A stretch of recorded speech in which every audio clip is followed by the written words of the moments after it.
Let's see. Number one thing. Is there sound? Let's see. Number one thing. Is there sound? Yes, there is. Good.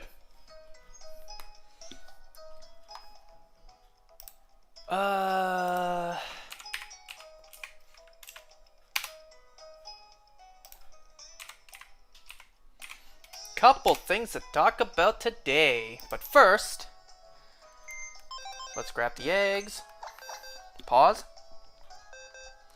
I have pre-walked all these eggs, all of them. There's one missing here for that last one from the daycare.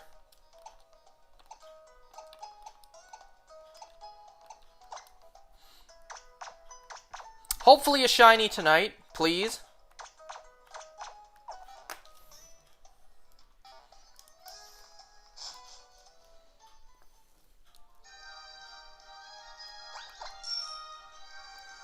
So today I also started that Ultra Sun copy.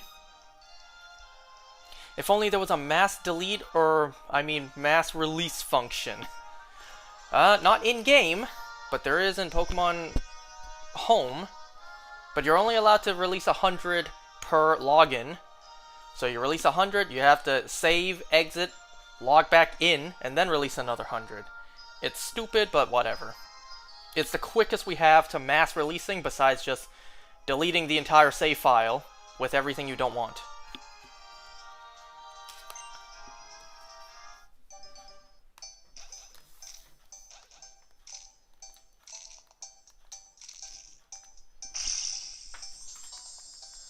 Okay, I real quick want to mention that yes, I did start that other Ultra Sun copy. Where I'm at right now is the daycare, because every time I replay a copy of Ultra Sun or Ultra Moon, what I like to do is I like to use my top 3 favorite Pokemon, those being Decidueye, Greninja, and Charizard. I know how original a Charizard, wow. And because I'm trying to breeze through these games, I'm trying to speed run them as quick as I can just to shiny hunt in post-game. So what I do is I send my team to my main game, my actual Ultra Moon copy where I have all my progress on, and I grind for levels with that Wild Chansey.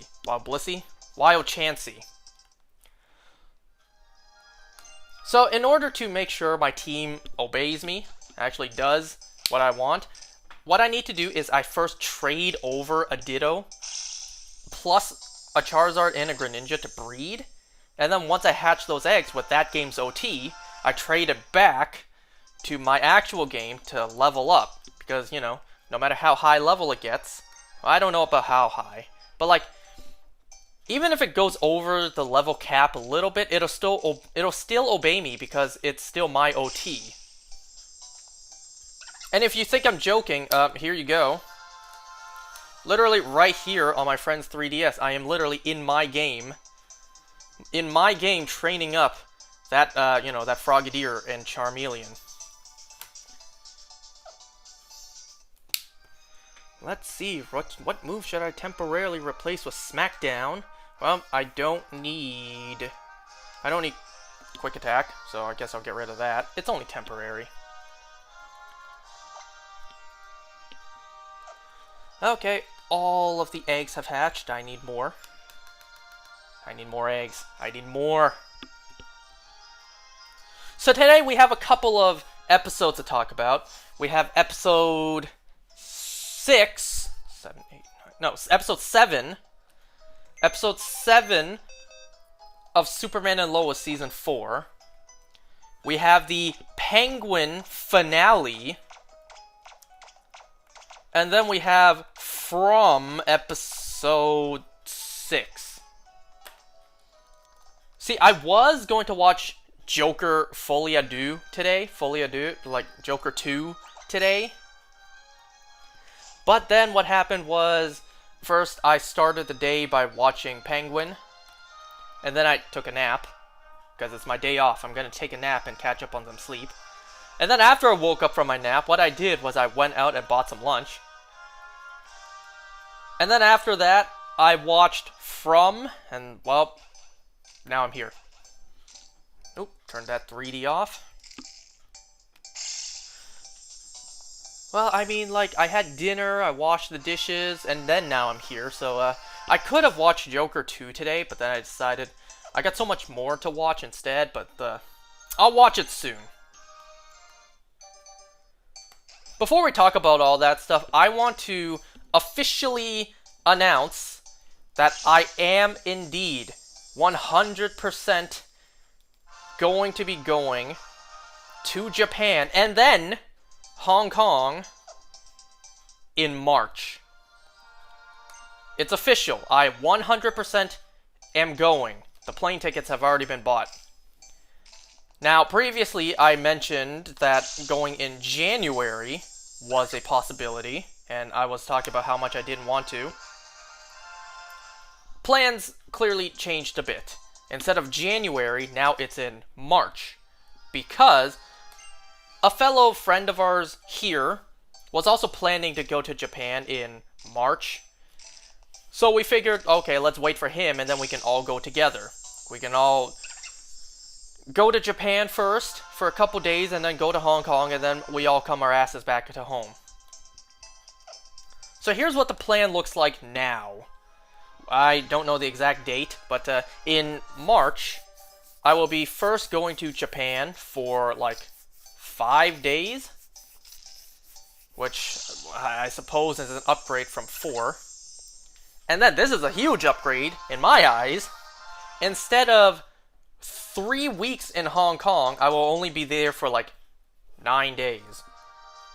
Yay! Now, you guys know I am not a fan whatsoever of going to Hong Kong. So the idea of me going for 3 weeks was very not appealing, especially the fact that, well, my sister, she actually likes going there. And even she was saying going there for 3 weeks was too much. She wanted to come home. So it's like, well, shit. If she likes going there and 3 weeks was too much for her, what's that gonna say about me? How's that gonna play out for me? Someone who doesn't like going there and spending 3 weeks there. So, this downgrade is an upgrade in my eyes. Very much so. Instead of 3 weeks. So instead of 4 days in Japan and then 3 weeks in Hong Kong, it is now 5 days in Japan and like 9 days in Hong Kong. I'll take it. You know?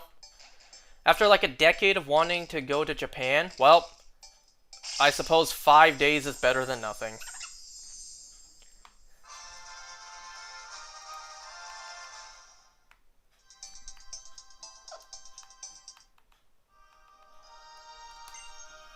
So yes, sometime in March, I absolutely will be first going to Japan for 5 days, and then going to Hong Kong for like 9 days.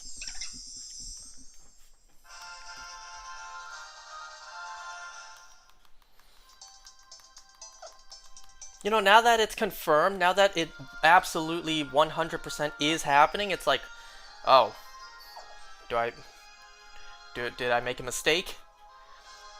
Like, yes, I'm happy to finally be able to go to Japan, but it's like, well, only for 5 days? Not even a full week? And then there's also, you know, like, a plane ride all the way there. It's like 16 to 18 hours. I don't like plane rides to begin with. I'm terrified. Because, you know, if that bitch goes down, then consider yourself done for. If that plane starts going down, you may as well just accept your fate, because there ain't nothing you can do. I realize statistically car crashes are more deadly because they happen more often, but the way I think of it is like, well, if you're in a car crash, you're on the ground, you know? Help can be on its way. If you're in the air, there's literally nothing you can do if anything goes wrong. Unless the pilots are able to make a crash landing, and we all get to see another day. Yeah, if anything bad happens on a plane, I'm just accepting my fate. Like, well, my time has come. And also, you know, just 16 hours of that just isn't comfortable. 16 to 18 hours.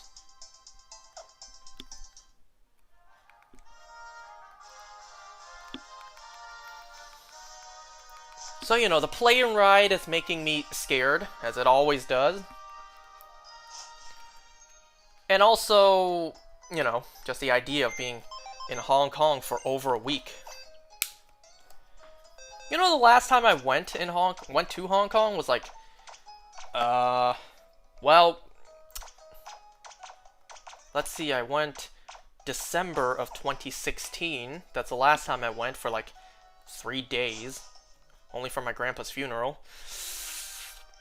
It's been just about 8 years. Yeah, it's been 8 years since I last went. But then, if you don't want to include that, if you don't want to include the fact that I only went for like 3 days, so it doesn't count, doesn't really count. The last time I properly went was probably like more than 5 years before that. So the last time I went to Hong Kong was maybe about 15 years ago, like for a proper trip, and stayed there for an extended amount of time. Like, the last time I went was nearly 15 years ago. I doubt my relatives or my cousins really remember the time that I last went for like 3 days for Grandpa's funeral.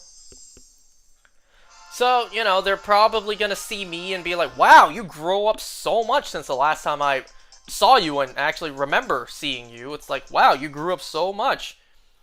Like, you know, horizontally, not really vertically, not too much. You grew up a little bit taller, you know, since the last time I saw you. You were in, like, elementary school. Of course, you grew a little taller since then, but, like, for an average adult, you just, like, eh. But I'm sure all my relatives, being Asian relatives, are all going to be like, wow, you grew so much fatter since the last time I saw you. And, yeah, I did. I absolutely have gained some weight. I say some. I absolutely have gained a lot of weight since, well, I don't know, let's say since college.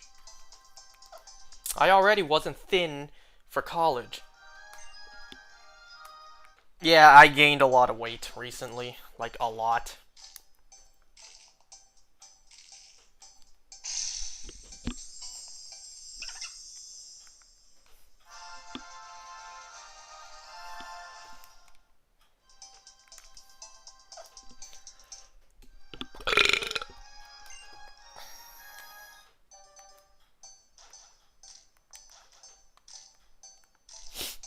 So yes, in March I will officially go to Japan and then Hong Kong.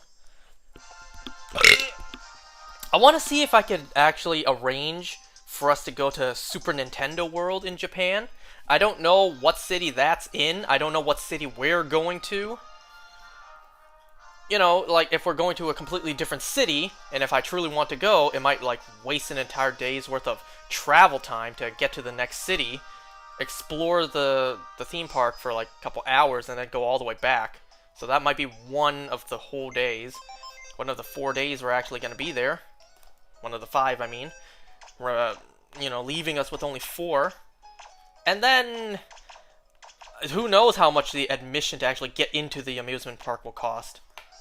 Right? I'm expecting like maybe $80 to $100 Canadian for each person. And then, you know, you do whatever currency exchange it is for Japanese currency.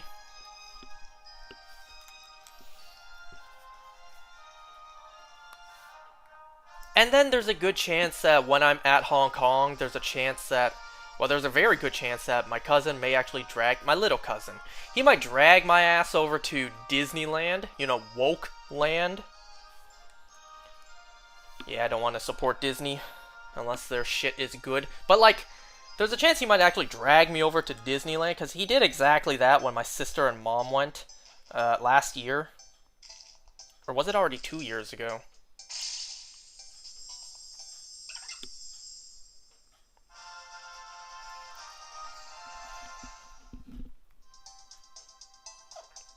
And my little cousin is 1,000 times braver than I am because he actually wants to go on those roller coaster rides, not me. That's not how I will spend my last day on Earth, dying on a roller coaster. No thank you.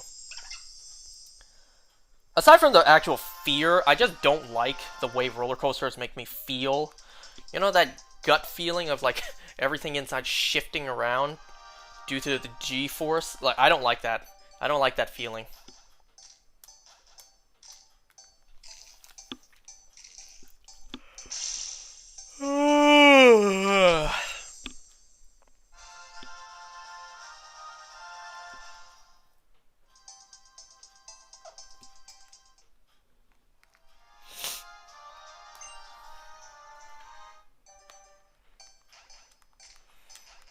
So, just wanted to mention that.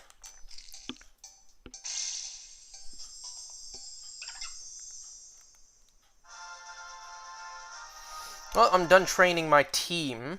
Everything is level 38 now. Which is actually over what the level cap should be. After doing the first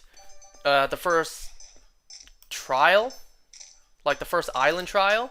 Let's see, I have Bulbapedia pulled up here. In the Alola region, the number of stamps the player has earned by completing the grand trials in the island challenge will affect their Pokemon's behavior. So the Melee trial completion, defeat Kahuna Hala. So Pokemon up to level 35 will obey you. But I trained them to level 38 by mistake. But they should still obey me because, you know, it's my OT. I think maybe if they were like level 50 at this point, they would begin to not obey me.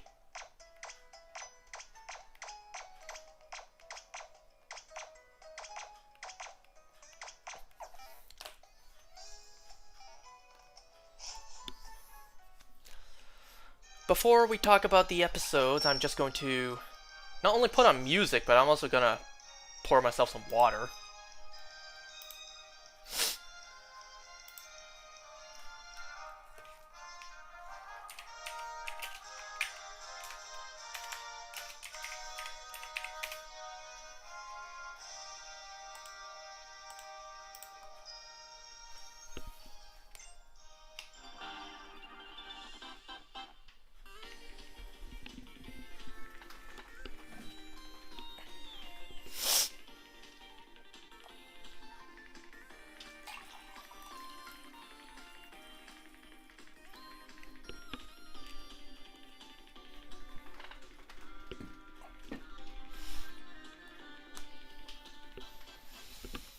Okay, so let's first talk about Superman and Lois. This was episode 7 of season 4, so we only have 3 episodes left after this.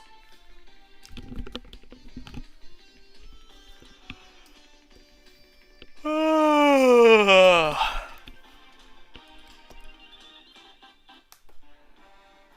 hope the music's not too loud.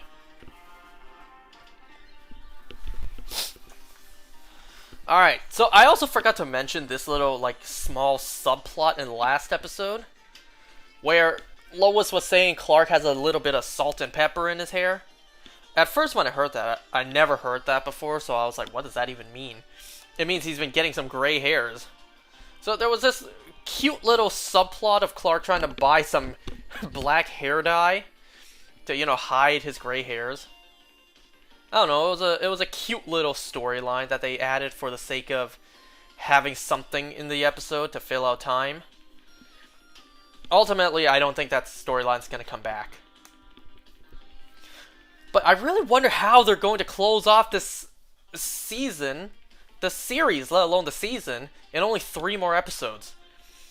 They gotta deal with Lex Luthor, they also have to answer, like, where Doomsday is, where Bizarro Doomsday is. And is Superman just gonna have Sam Lane's heart in his chest forever, or like, is someone going to figure out that, you know, they have a heart donor right in front of them with Doomsday?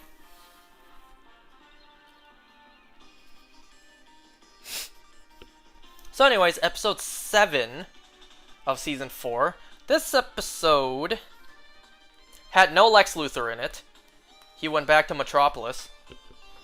But for the trailer for season for Jesus Christ, I can't speak.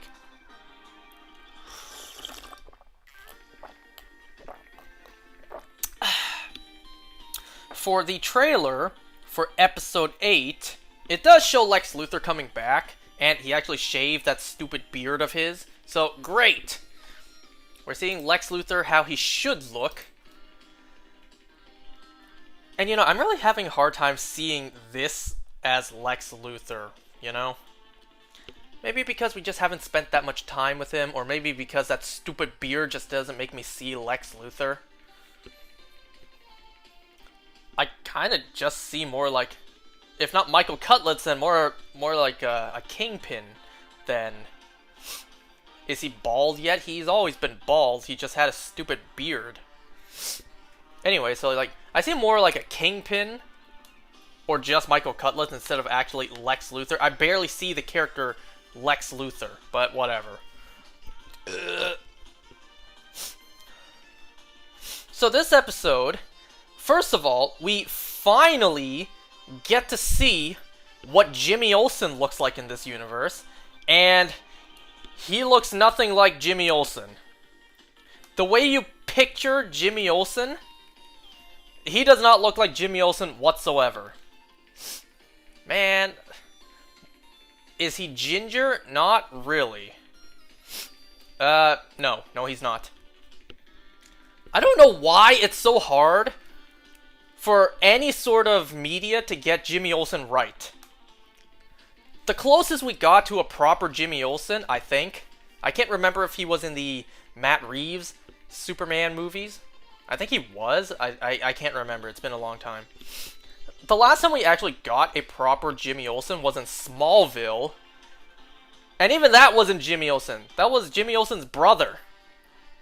That wasn't the proper Jimmy Olsen. We sure as hell did not get a proper Jimmy Olsen on Supergirl. We also sure as hell did not get a proper Jimmy Olsen in the DCEU because he was killed off right away in the beginning of Batman v Superman. To the point when I first watched that movie, I didn't even know he was Jimmy Olsen. I think the closest we've gotten to a proper Jimmy Olsen recently is My Adventures with Superman, but then again, he doesn't have the right pigmentation, but it's like, fine, whatever. Aside from how he looks differing, he actually acted the most like Jimmy Olsen in that show. So that's the most recent right Jimmy Olsen we've had. This episode, we see what Jimmy Olsen finally looks like, and he looks nothing like Jimmy Olsen. He's actually taller than Clark. He's actually taller than Superman. Which is a small nitpick, but whatever, it's fine. So, this episode we constantly jump back and forth between, you know, Jimmy Olsen's storyline and then present day. So this episode, the family really deals with the secret of Superman, you know, who Superman is, Clark Kent being Superman, where everyone in Smallville is beginning to suspect Clark Kent is Superman, and Clark has to go around trying to convince everyone, no, I am not Superman, that's ridiculous, please don't believe I'm Superman. There's also this other subplot line where Kyle and Chrissy are trying to buy a house that they can't afford. Oh, the housing market, am I right? That storyline isn't really important, but whatever. You know, there's this other kid at school that's accusing Jonathan and Jordan of having powers, and he's like, you know how hard I had to work for my football career? Whatever he said. For my football position? And it turns out, you know, all you had to do was have powers. You cheated your way to be good at football. So the two boys are, you know, realizing how hard it is to keep the secret. They actually have a family discussion like who knows the secret, who needs to, you know, be on Clark's list to not kill, to, you know, convince that he's not Superman. It's revealed that Candace knows that, you know, Clark is Superman. And Clark gets all mad about it because, you know, it wasn't the boy's secret to tell. And now, you know, what if Candace tells someone? Or what if that puts Candace in danger, right? And then, this episode really makes you feel so sad for Clark. And what keeping the secret has had to put him through in life. The fact that he doesn't really have any friends, he's pretty lonely. Like, you can't tell me that watching a Superman content, you never thought about that. Because I sure didn't. I never thought about just, you know, the lonelier side of Clark Kent. The fact that he had to keep the secret, he can't have friends because of it. Kind of like in this episode. He wants to be friends with Jimmy Olsen doing the baseball game, but he can't. Because, of course, right when he's needed for the baseball game, he has to go do Superman stuff and go save the world. And, you know, Jimmy Olsen, he gets mad, like, okay, you don't want to hang out with me, just tell me. And then he's also like, I think I figured it out. Every time you disappear from the baseball game, Superman's making a save. You're him, aren't you? You're Superman. Just tell me the truth. Are you Superman? No, Jimmy. I am not Superman. So, keeping the secret is the only thing Clark has known his whole life. And it makes sense, you know? You're bound to make enemies if someone knows your identity, if someone knows who your family members are, if someone knows where you live. What's stopping them from attacking your house, attacking your family, right? Just to get back at you for, I guess, like, thwarting their evil plans or throwing them in jail. Like, take, for example, what happened near the end of the episode, where Candace's father, Emmett, whatever his last name is, Emmett shows back up, and he actually, you know, first of all, does this very stupid thing about firing a gun in the middle of a diner. Dumbass. He's just like, well, Clark Kent, or should I say Superman. It's like, do you enjoy making normal people like me feel small? You ran me out of town and you made me live in my truck for a year, or whatever he said. It's like, buddy, did you not steal this man's son's car? And did you not threaten his wife with a gun? And you really have the gall to come all the way back, be like, oh, you ran me out of town. You made me live in my truck. You humiliated me. Are you for real, man? Like, seriously?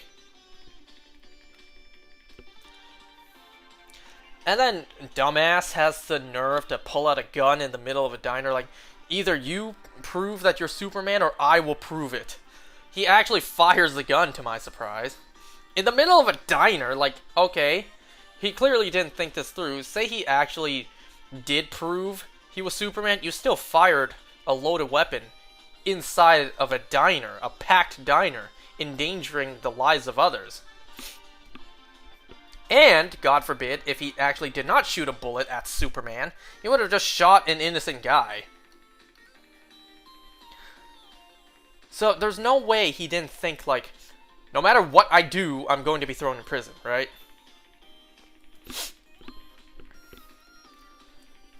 So, he actually shoots at Clark's chest, and then he uses super speed to change into his costume, his Superman suit.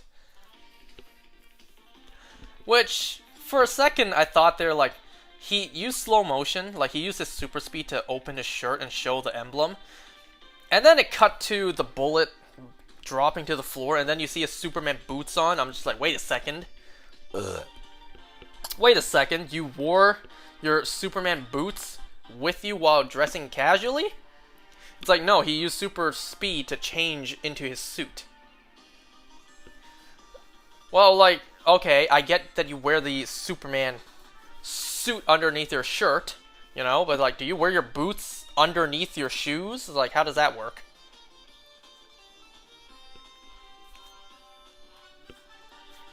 So, Clark's secret is revealed to the people of Smallville, and then he decides, okay, it's finally time to reveal to the world Clark Kent is Superman. So now, the whole world knows. Everyone in the world knows the identity of Superman. That is really big.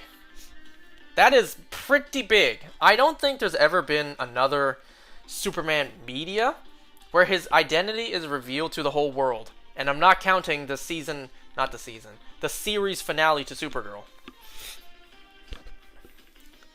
Like, I don't think there's anything else that the world knows Clark Kent is Superman. I'm sure there was probably a couple comic runs, but I'm talking like shows and movies. And I also don't mean, like, apocalyptic stories where it doesn't matter if his identity is known. Like, say, the animated Crisis on Infinite Earths, where they're all in the bleed. It doesn't matter if they know he's Clark Kent or not.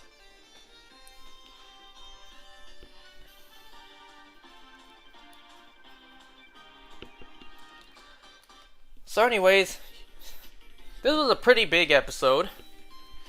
It had a pretty slow build-up to Clark revealing to the whole world that he is Superman. It was actually Janet Olsen to do the live Daily Planet news, revealing his identity. Clark is like, yeah, there is one more thing you can do. And then he asks, basically off-screen, can you call Jimmy? And then, like, after 20 years, he and Jimmy finally make up and be like, yeah, I was Superman this whole time. Like, can you imagine that? For 20 years? Nearly 20 years. Because he worked at the Daily Planet before meeting Lois, like before he and Lois got married. At some point they got married, and then 16 years later they had twins, right? Well, that's not how to phrase it. Their twins are currently 16 years old, so it's been at least 16 years. So let's say Clark and Lois, they didn't marry until like a year after meeting, maybe. And then like maybe another year later, after they married, they had twins. That's like 18 years. So let's rough estimate, like around 20 years ago was when that happened. The baseball game happened with Jimmy Olsen. So like 20 years. You have your suspicion that a quote-unquote friend of yours might be the most powerful man on the planet. And then, like, 20 years later, you finally learn the truth. 20 years. And I also gotta say, wow, in those 20 years, Jimmy Olsen aged gracefully, because he looks the exact same 20 years later. Literally, so does everyone.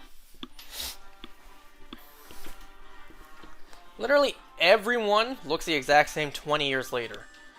Lois Lane, Jimmy Olsen, Janet Olsen, they all look exactly the same. Now, we know why Clark looks the same. He's freaking Kryptonian.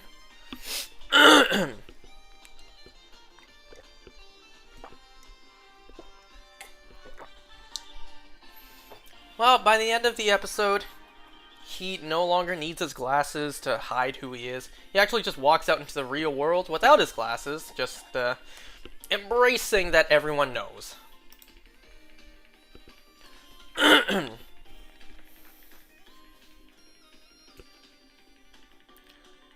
So unless I miss anything else, like, important from this episode,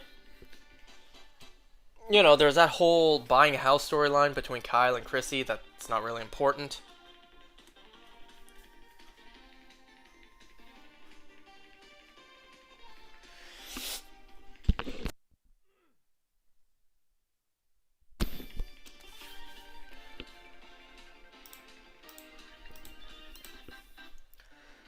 Okay, so, now that that's out the way, now that we're done talking about Superman and Lois, let's talk about The Penguin season finale, possibly series finale, because we don't know if there's going to be a season 2 yet. This show has been like a 10 out of 10 for me. It has been great. The Penguin has been fantastic. Out of all the shows I've been watching lately, this has been the show I have been most excited for week to week. And, you know, before I complain about the next episode of From, I don't want to hear a single person be like, oh, you just don't like slow-paced things. You only like action. You don't like slow-paced stories. Are you serious? You're really gonna say that to me, the person who's been saying that nobody has any attention span anymore? Where, unless it's all CGI fight scenes, nobody cares? You're really gonna say that to me? Hey, I loved The Penguin. This slower paced show was phenomenal. There was barely any action. You know, this isn't your typical superhero show where it's just throwing fists, lots of choreographed fight scenes. No, this is more of like a mobster kind of Sopranos type of show.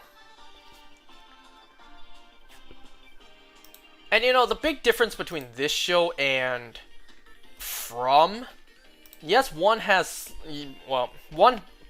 yes, both have slower paces, but the biggest difference is one actually has an overarching plot, you know? When it comes to From, so far, out of everything I've seen, there's no plot. There's no story that hangs over the entire season. At least not really. At the fact that The Penguin has masterful choreography, which, you know, doesn't always include fighting. It also has, you know, what word can I say to properly praise this? You know, it's like, I feel like God tier or Omega level acting doesn't do it justice, but whatever. It has masterful acting.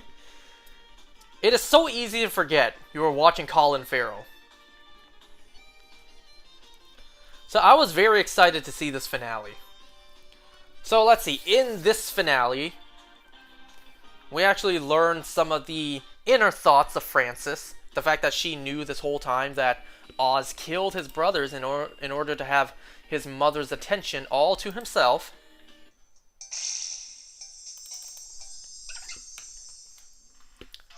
Let's see, what else can I play?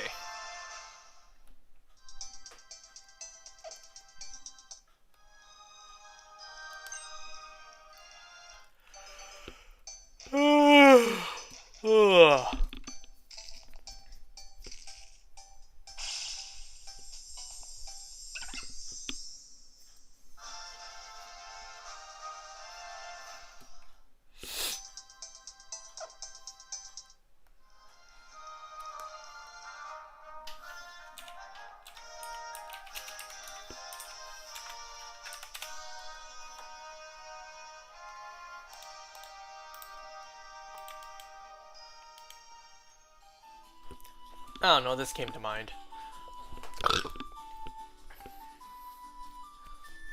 So, we learned that Frances knew all along that Oz killed his brothers in order to have his mother's attention all to himself. We also learned that Frances actually wanted Rex to kill Oz. We actually learned that she wanted someone to kill her son. But then she ultimately decided, no, I'm going to keep my last psychopathic son alive.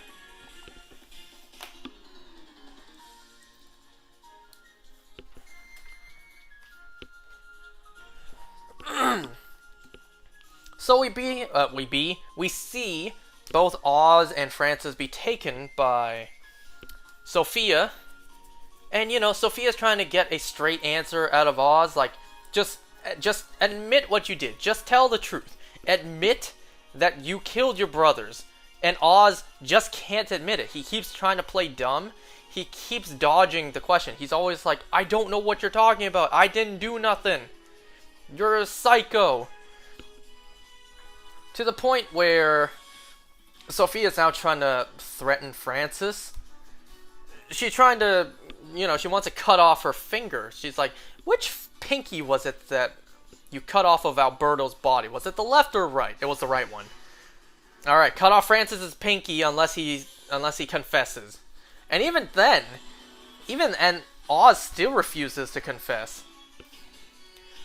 So she actually does get a bit of her pinky, cut, but not all the way to the point where the finger gets completely disconnected from the body. And then we get revealed. Francis is like, I always hated you, Oswald. I should have let Rex kill you that day. I knew all along that you killed your brothers. She actually breaks a glass bottle and stabs her own son in the gut with it. Well, she passes out, and then Oz, with the sheer force of adrenaline, rips off all the duct tape, keeping him strapped to the chair. He gets his mother out, and then they go to the hospital. So he leaves Francis at the hospital, and then he goes out to, take care of the problem, take care of Sophia. We actually also see, Vic return with an army. The rest of the triads, Link, Zhao, all the other guys. But they all, call, nah, we're not helping Oswald. He's probably dead, and we're only here for the drugs. Peace out.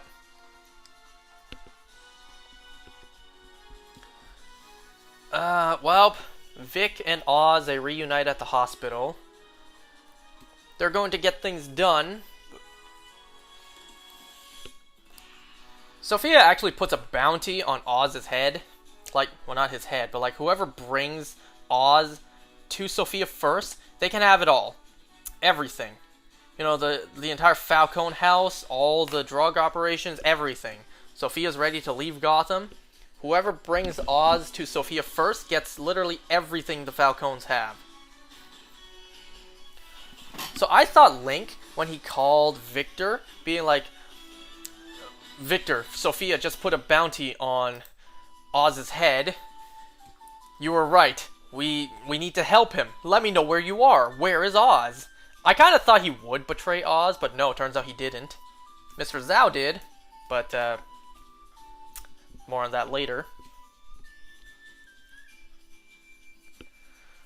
So what Oz does is he goes over to City Hall. He convinces that same chairman, who he used the pliers on the nose for, to get the lights back on in Crown Point. He tells him a bullshit story that even he buys, to pit the blame on the Falcones and the Maronis. Everything that happened is on them. The reason that a bomb exploded under the ground of Crown Point, it was because Sophia blew up a huge drug operation underground, which was led by the Maronis. That's why both families are dead. The feud between the two families killed them all. She now took out the last drug operation underground. So it was all their fault. I like just how much of a slippery worm Oz is, to where he can come up with so much and get away with so much.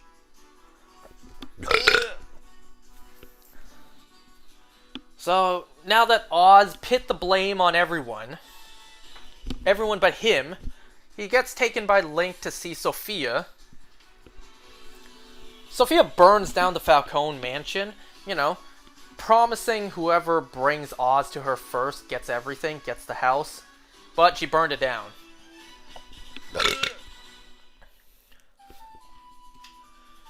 So she meets with Oz. I kind of question why didn't Sophia just instantly raise her gun and shoot him in the head. If she wants him dead so badly, why not just do it quickly instead of slowly torturing him? Haven't you already tortured him? Maybe not to the level you want, but he keeps getting away from you. Just raise your gun, pop him, and just be done with it.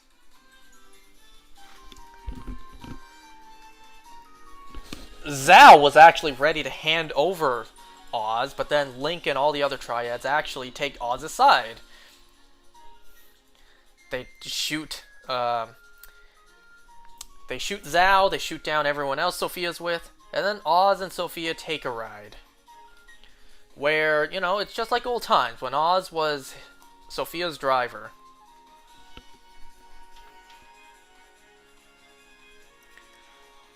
So it seems like Oz is almost ready to execute Sophia. But then, typical, I don't know, like superhero movie trope. He vanishes out of thin air, even taking the car. It's like, in an instant he vanished, not making a single sound, even the car is gone, and then the police show up, arresting Sophia, putting her right back into Arkham. So, Oz spares Sophia, but then it's this next part that I really don't like about the episode, and that's a good thing. I'll talk about that when we get there. So, they celebrate. All the Maronis are dead. All the Falcones are dealt with. You know, Sophia's in prison now. She's back in Arkham. So now, Oz goes and celebrates, you know? He goes to the hospital to see his mother. It's like, you see this shit I fed him? He's spewing it all out now, Ma. You see that? I did all that for you, Ma. Look at everything. I did it, Ma. I'm the king of Gotham now. Like, both crime families have been taken out.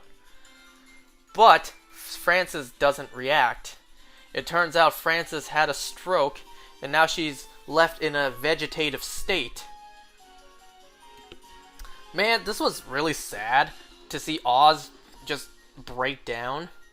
Oz is like, please, just once, tell me you're proud of me. Just for once, I did it all for you, Ma. And then he starts crying. Like, that felt real. Once again, masterful acting from Colin Farrell. It's this next scene that I really don't like. And it's a good thing that I don't like it, because that's the point. Right? So the next scene, we see Oz and Victor just sitting, chatting. Victor kind of makes a mistake of saying to Oz, like, you're my family too. Like, I think of you as family as well. What Oz does is he kills Victor. Because Oz thinks that having family will make him weak. So, Oz kills Victor. I do not like that he did that. And it's a good thing that I don't like it, because that's the point, you know? The point is, Oz is supposed to be despicable. He is supposed to be so evil, no redeeming qualities, that even a kid that he took in, and kind of took like his ward, teaching him the ways, grew an actual bond with, and, you know, just a kid. Not even that is, you know, not even that is free from his grubby little hands, you know? He kills Victor because it'll make him weak having that connection. And also because, like, when he was telling the chairman what to say, the chairman was like, well, if you want in on this house and meet the powerful people here, you need to be clean. Victor knows everything Oz has done, so he's also a potential liability, so he takes Victor out. I do not like that Oz killed him. Because Victor was such a great character. But that's the point. You know, that betrayal. We, the audience, feel betrayed as well. We liked this bond between Oz and Vic. And then for Oz to not only betray Vic, but betray the rest of us as well. That's who Oz is. Like, he was willing to, you know, not tell the truth if it meant his mother would keep a finger. So Oz only thinks about himself, no matter how much he preaches that he does it all for his mother. I don't like the fact that Oz killed Victor. And you know, like I keep saying, that's a good thing, because you're not supposed to like Oz. He's a bad person. Like, this is not a writing mistake, you know? It's not that they wrote it poorly that has everyone like, oh, why did you do that? Why did you kill off the character? Like, that is such a bad writing decision. No, that's not the case here.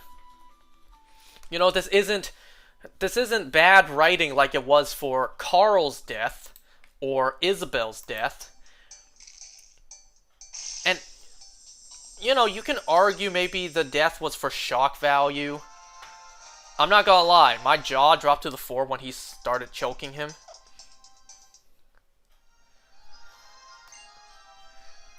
You know, they wrote it to really get across that Oswald is evil. He's not redeemable. He is a terrible person. You should not like him.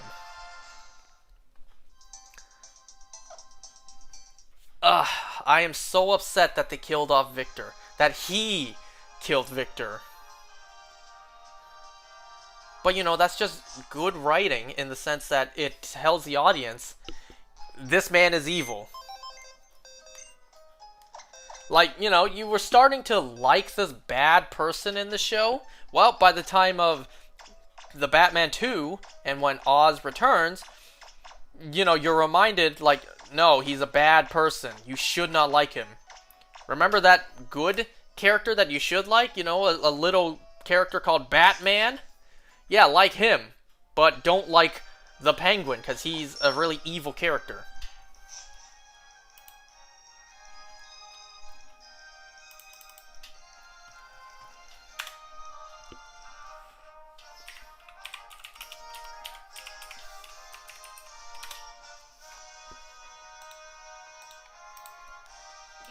Nope, do not play that ad.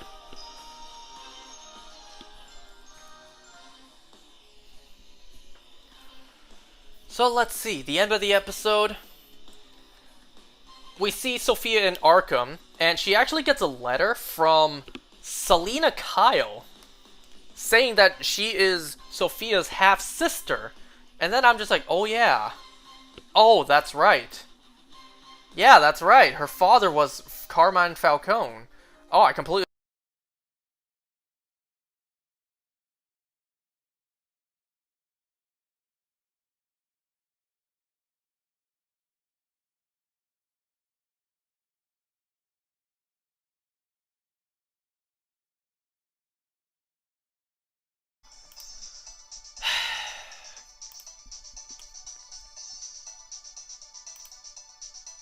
God fucking damn it, that actually ended the stream. Ugh, now I gotta edit those two parts together before I post them. Fuck! Man, that phone call was nothing either. It was just saying, you know that thing in your bag? Keep it in your bag for tomorrow. Man, I shouldn't have even answered that stupid phone call. God fucking damn it. Now I gotta edit those two parts together. Well, note to self, when you get a phone call, it ends the goddamn stream. So, if I ever get a phone call when doing this, don't answer.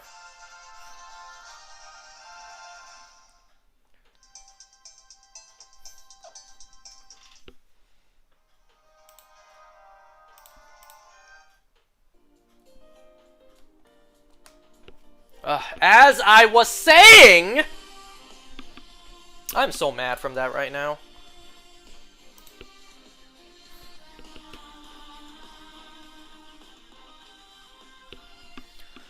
So yeah, it's like, I kind of wasn't thinking about that this whole time. I'm like, oh yeah, Selina Kyle is her half-sister, because her father is Carmine Falcone. Huh, I never thought about that. Maybe we'll see Sophia in the Batman 2 interact with Selina Kyle.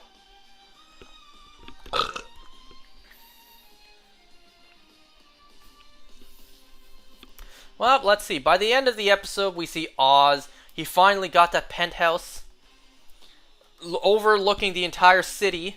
He actually brought his mother there, and she has a view of the whole city, but, you know, she is a vegetable now. She actually sheds a tear because Oz broke his promise. When Francis made him make that promise to her, like, if I'm ever in a vegetative state, I want you to promise you will kill me. Oz didn't do that. Oz didn't fulfill his promise. Instead, he left his mother to suffer in order for Oz to, you know, still have his mother by his side.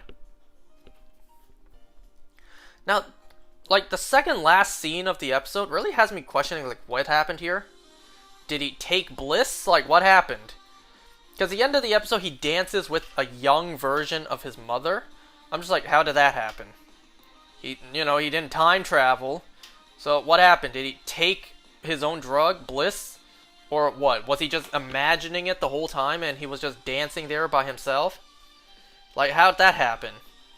Or is he just so delusional he actually sees a younger version of his mother dancing with him? Anyways, the final shot of the episode of the show, it zooms out. We get a zoom out from the penthouse window, and then the sky, we see the bat signal, and then the show ends. It was a fantastic show. I don't like the fact that they killed off Vic, but that was a writing choice meant to solidify this character's not good. You should not like him. Remember, he's evil. I also like the, subtle nod to the fact that when Oz was in his penthouse, he put on a really fancy looking suit. It kind of reminded me of comic book Penguin. It would be a little stupid. It would be a little stupid that he put on the top hat.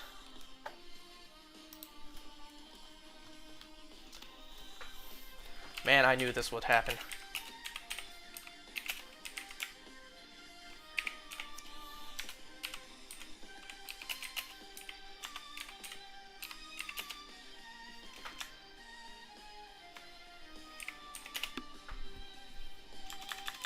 Hold on, I need to reply to something right now.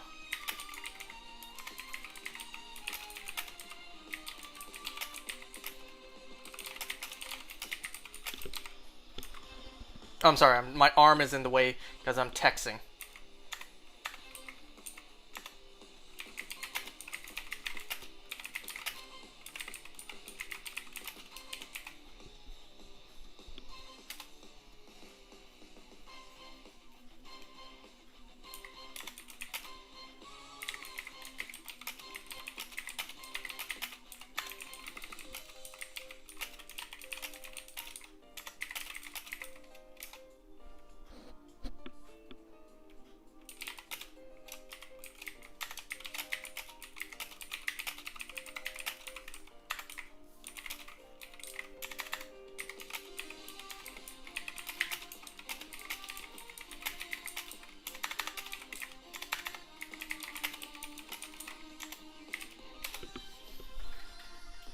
Anyways, now that I replied to that.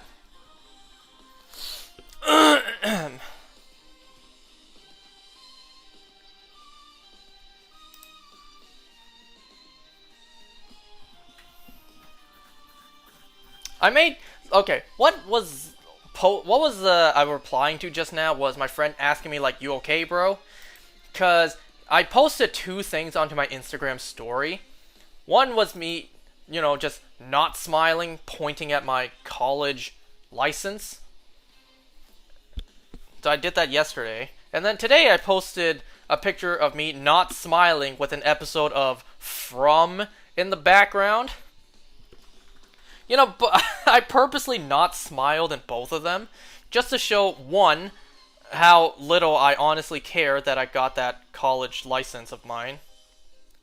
It's like, wow, that brings me very little joy. Like, I'm not kidding. Me getting that college license really brings me no joy at all. If I had a choice between saving my video games with all my shiny Pokemon in it, or saving that piece of paper from like a fire, I'm choosing my shiny Pokemon. Like, that piece of paper can burn in the fire.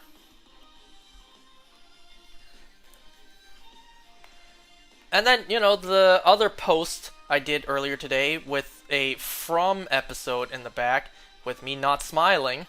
It was just to show a certain someone here how excited I was to watch the show.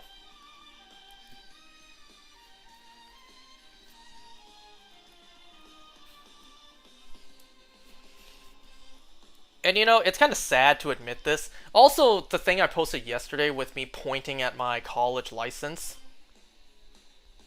that was kinda my Singles Day post. Because, like, on Valentine's Day, you see all these couples posting, like, how in love they are and how not dead inside they are. Nobody single wants to see that. And then I imagine vice versa. on National Singles Day. No couple wants to see a single guy post like, oh, I'm so single, I'm so sad. Nobody wants to see that. So my Singles Day post was, here, I passed college. Does that make me look good? Look, I passed school. I'm not completely a waste of space. I did something at least. Does that make me look good? Yeah, in a way that was my Singles Day post. You should do a half screen of pointing at your degree and the bottom half of your pointing and smiling at your amiibos. Man, it looked like a thumbnail post.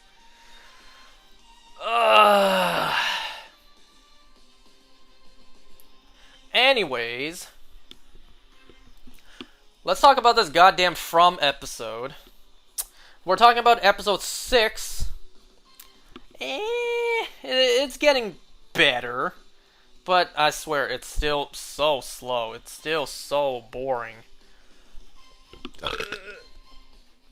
You say, dang it. I know you're hyping up episode 7. I swear to God. I swear to God. If episode 7 is nothing special, I swear, motherfucker. Because you hyped up episode 2 a lot.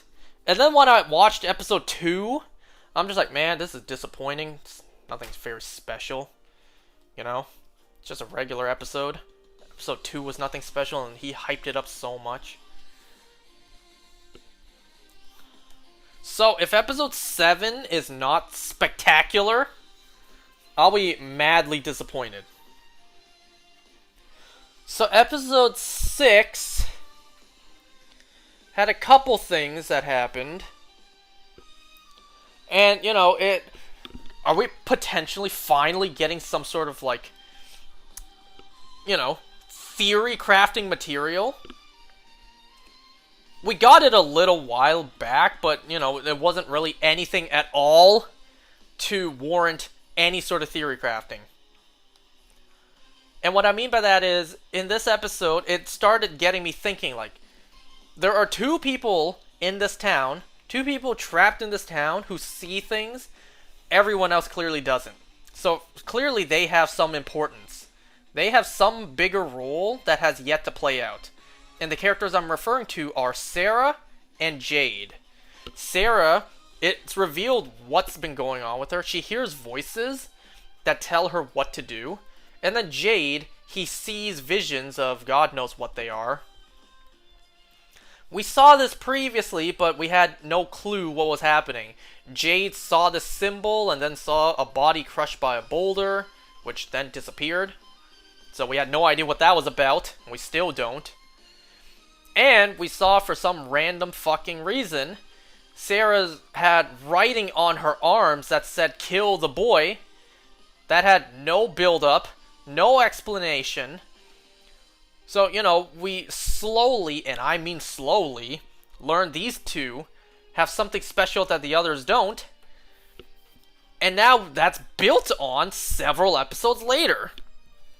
So it's like, okay, we're actually moving to something now.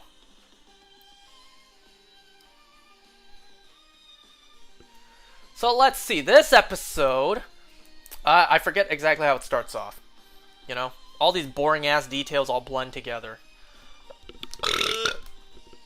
So we also find out what Sheriff Boyd's plan is to possibly get these people back home. And it's kind of a stupid plan. But at this point, any plan is better than nothing for these people trapped here. His plan is to take the talismans and walk as far as he can into the woods. That's it. He doesn't know if the talismans will protect him. And he doesn't know how far he's able to go. Because, you know, deep into the woods are dangerous. So, with an idea, with the theory, talisman protects, keep walking, maybe it'll protect you and you can leave, right? That's his plan. Okay, I was kind of thinking something bigger than just holding a rock and walking straight, but okay. I suppose someone had to think of that at some point.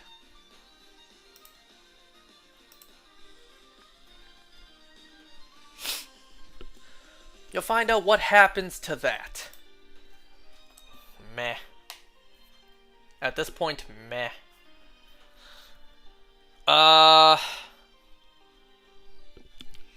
So, one thing I found really interesting, way more interesting than, you know, the sheriff's idea, is the fact that Jim, he was looking around his house appliances, he realizes that the outlet just doesn't exist. It shouldn't be the way it is. You know when you plug something into a wall, there are two things that stick out, and you plug into the wall and they're parallel? Or is it perpendicular? Whatever. It doesn't make sense. And also, the wires, there's the cord, there's no wires inside. So how do they conduct electricity? Like, where does the electricity come from? Where do the wires come from? And I swear, I don't think I mentioned this yet. I was getting these vibes. Once again, it's like, did these guys just end up in the back rooms? They're just minding their business. They no-clip somewhere where they're trapped in, and then they're being hunted by entities, or in this case, monsters that appear at night. Isn't there a backrooms level just like that? The neighborhood one? Where if you're outside at night, you're kind of screwed? And, you know, these things that just don't look right, that's very typical backrooms, you know, aesthetics. Things are disproportionate. Things just aren't how we're normally used to them. I'm thinking, like, are these guys just stuck in the back rooms? Like, honestly? And, you know, same thing. Back rooms, you can clip into the back rooms anywhere.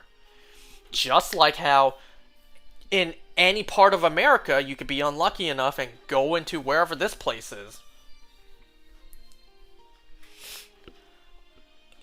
Oh, right, that's how the episode started. So it starts off with the priest, the father, whatever his name is, giving, like, a pasture. And then he walks into his basement ominously. It turns out he has Sarah strapped down there. You know, they were saying, like, she ran off into the woods and no one's seen her since. It's unlikely she survived. It turns out he has the girl frickin' tied up in his basement. Not for the reason you're thinking. She was kind of unhinged, trying to kill a boy and then ended up killing her brother, so it only makes sense that you want to tie her up, make sure she doesn't do anything reckless again. And because everyone else in the town wants her dead, well, you kind of have to gag her to make sure she doesn't scream for help, alerting everyone where she is. So the priest is like, you need to tell me what's going on. Your brother told me. You know, I imagine that was so frustrating. Like, we finally learned, or we're finally getting the storyline with whatever the hell is happening with Sarah. And then, it's not even mentioned in the last episode. Last episode, Nathan told the father off screen, and he's just like, you should have told me this sooner. It's like, told what to you sooner? We didn't hear what he said. We have to wait until the next episode to find out what was said. Turns out Sarah hears voices in her head, and I guess by extension gets writing on her arms. Whatever these voices are, it's saying, like, they were here before them, they need help to escape, you do what we do, you do what we say and you get to leave. Why they want to kill Ethan, a little boy, in order to get everyone to leave?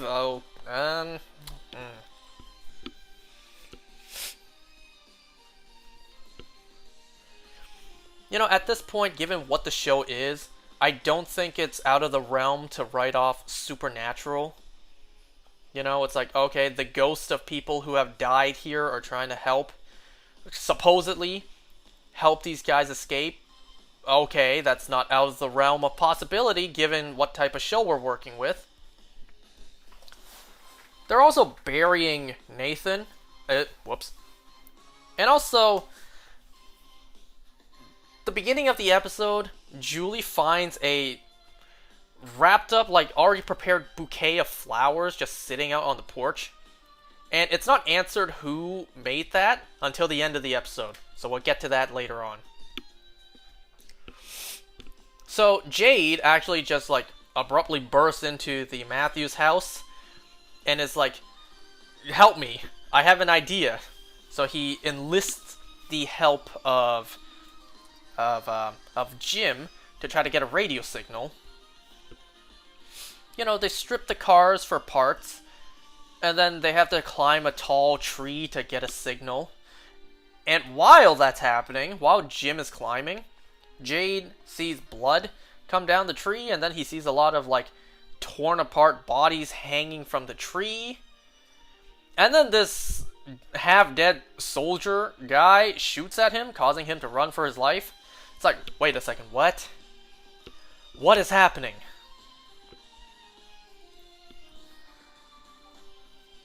So if you really want to go down the road of theorizing, we see that this guy, I don't know, was some sort of like war veteran. Maybe he ended up here and died here as well. So maybe Jade is having visions of people who have died here. Like a war veteran guy or some guy who was crushed by a boulder at some point. So it seems to me that Jade is somehow able to see people who have died here in the past. And Sarah is able to hear from people who have died here previously, supposedly. Again, there are still more unanswered questions than there are answers. Like, where is Victor? And, you know, what's the storyline with that little boy in white? Where's that going? It's like Victor hasn't shown up for a few episodes after he dug those graves, Jim style.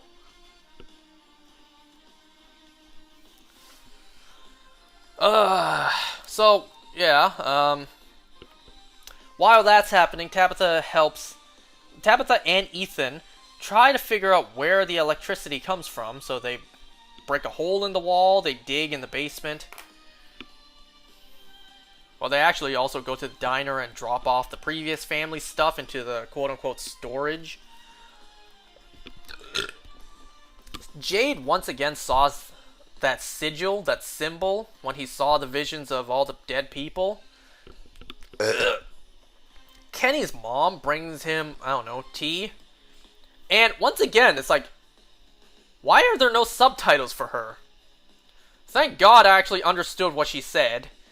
But I imagine a lot of, you know, white people watching who don't speak that language, they don't know what she said. So it's like, why did she have subtitles for like the 3 sentences she first said in the show, and then literally everything else she said, there are no subtitles? You don't have to understand, man. That's just a lazy excuse to give them.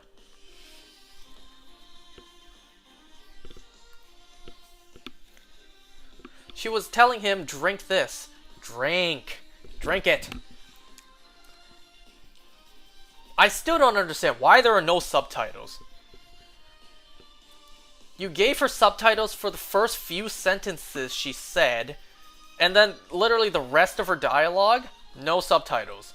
Like, what was that? Did you get lazy and just decide, we don't have to put that in?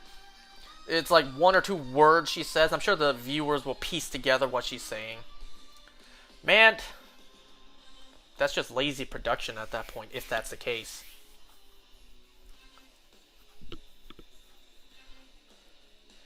It's like, well, I thought the show had not that high of a budget. Are you telling me it's so low they couldn't afford to put the rest of the subtitles in for her?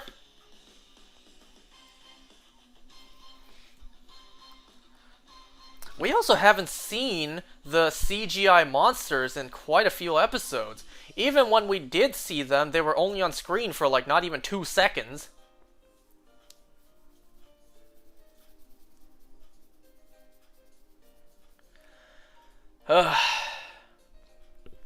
So while they were... wait a second, I'm talking about this way out of order. Earlier in the episode when Tabitha was in the store, she actually sees a bracelet there, and then it's revealed later on what that is. It turns out that When Tabitha and Jim were on their first few dates, she made him a bracelet out of like his father's bootstrings. It's even revealed that, Tabitha had an accident while making it, so it's more unique. So an accident while making it proves that this is exactly the one that she made. How the hell did that arrive here? Yeah, we'll probably never know.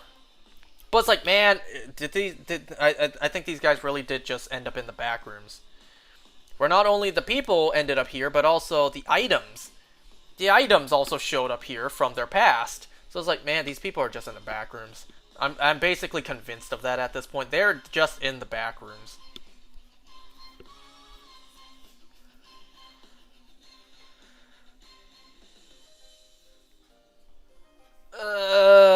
Well, whatever that symbol, that sigil that Jade keeps on seeing, it turns out that he's not the first one. Because Kenny's mom, in the back, like the storage room, she pulls out a book with like hand drawings of it all over the place. So it's like, man. So the plot, whatever strands of plot were being drip fed, is starting to thicken. But it's like, this season only has 7, 8, 9, 10, 4 episodes left. So it's like, they got a lot of explaining to do. I know season 2 and 3 exist, but it's like, does that give season 1 an excuse to not answer questions?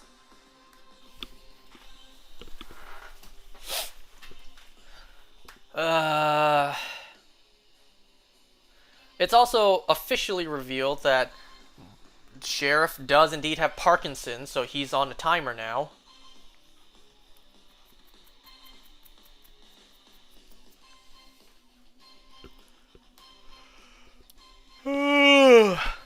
Sarah proves that she's not crazy, that there are voices in her head, because she draws on a paper this, like, questionable doodle, and then she reveals, like, they saw you when you first came here. You buried that bag. Do you know what that means, father? And the priest guy, he does know. He buried something when he first came here. He buried a bag. And inside that bag... Sorry, I thought I just heard a sound. I thought I heard a sound, kind of like an Amber Alert sound. So, he buries a bag that not only had a bottle of scotch in it, but it also has a bloody shirt, like a bloody collar. Ooh, what did this guy do?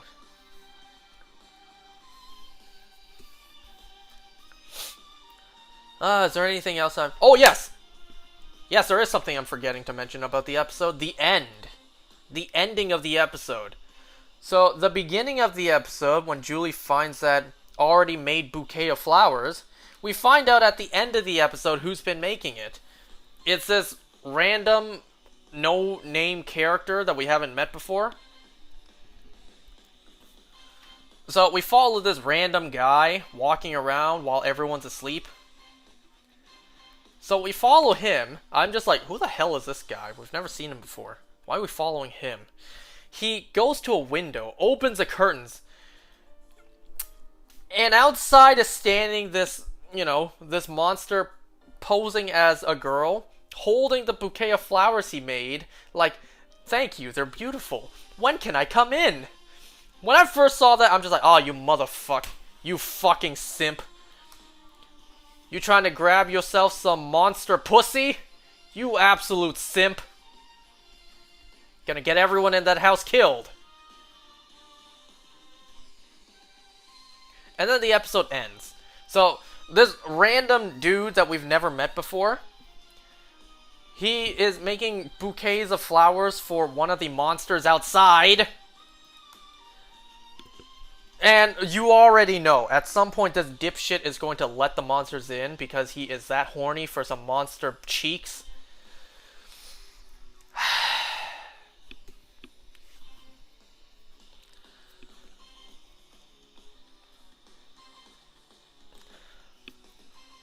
Yo, if he wants to die by snoo so badly, just toss him out. But obviously he's not going to tell anyone, right? He's not going to tell any of the survivors, yo, hear me out. There's this pretty bad monster outside. I kind of want to clap those cheeks. Would it be okay if I let her in? And, you know, it's like, no. They're trying to kill you, fool.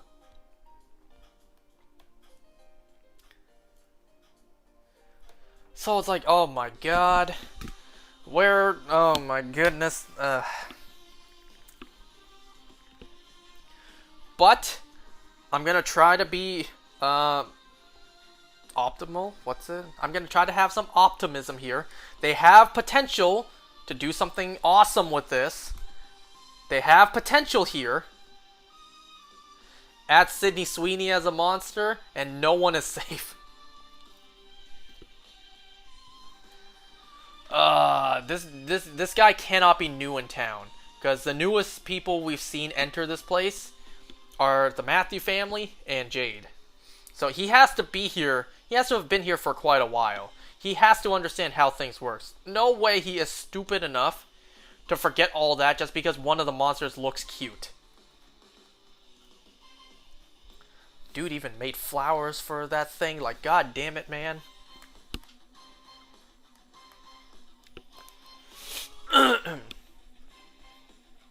So, like I said, they're planting something awesome here. Now, let's just see if they follow through with it. What I want to see come after this is this dipshit actually lets that thing in. It tears him apart. Everyone in the house has to, you know, run for their lives. Panic ensues. They have to survive, figure out what to do. Like, say potentially, this is probably not going to happen because I don't have that much faith in this show to do something like this. What if he lets them in? Lets one in. That guy dies. They quickly shut the window so one is trapped in there with them. And then, you know, they realize, hey, there's more of us than that one thing. We can probably take it down. Sure, some of us may die in the process. But we can at least possibly capture one to see, you know, what these things are. And if they don't go down that route, they can at least, like, go down the other route. That is, one gets in, mass panic ensues, they all have to run for their lives, hide, do whatever. Some of you may die, but that's a sacrifice I am willing to make.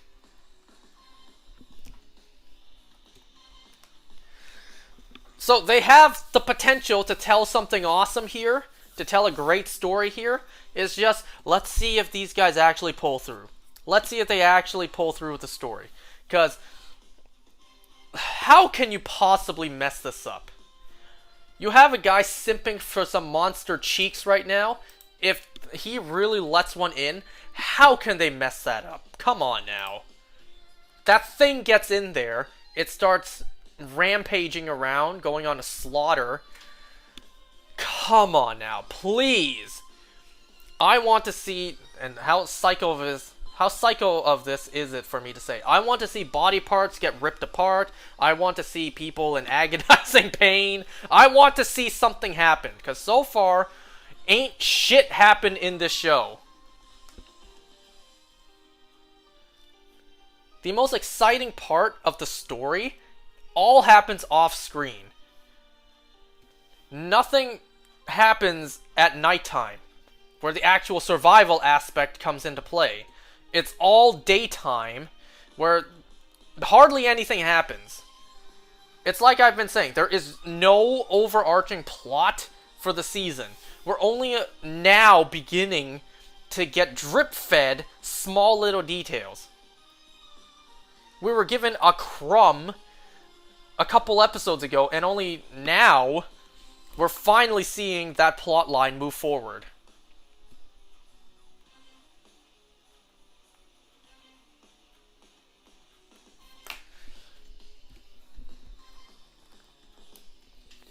It took half the goddamn season to actually give me some material to work with in terms of theory crafting. It's like, there's not that many episodes. You have to hurry it up. I know that was a complaint for Daryl Dixon, only 6 episodes, the pacing was too fast. But the opposite's also the case. If the story's too slow, then we still have a problem here.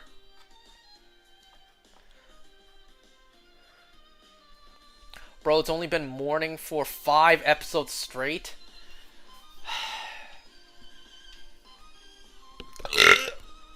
If all 3 seasons are like this, then I am going to be so mad at you for recommending this show to me.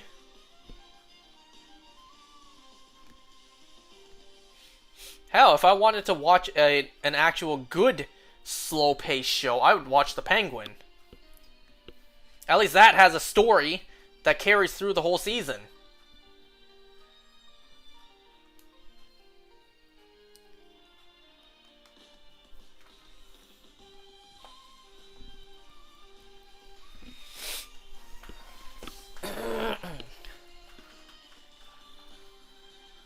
So it's like, come on, please. Please, you have potential here. Do not mess this up. Please. You have someone wanting to clap those cheeks. Probably gonna get his cheeks ripped off. Like, come on now. You have potential. I can already see it. I can see him opening the window. Wait, no. I can see him opening the curtains, getting ready to open the window. Someone walks by. I'm picturing Julie. She walks by. She's like, slow motion, no! And then he opens it. She turns around, runs in slow motion. As that thing comes inside, gets on top of the guy, tears him apart. Like, she's running in slow motion while all that's happening in the background. I can already picture it happening like that.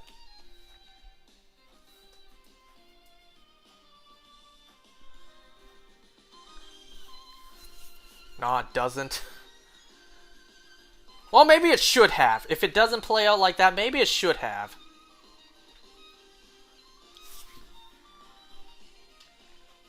You will be disappointed for only 3 more episodes. You mean 3 more seasons?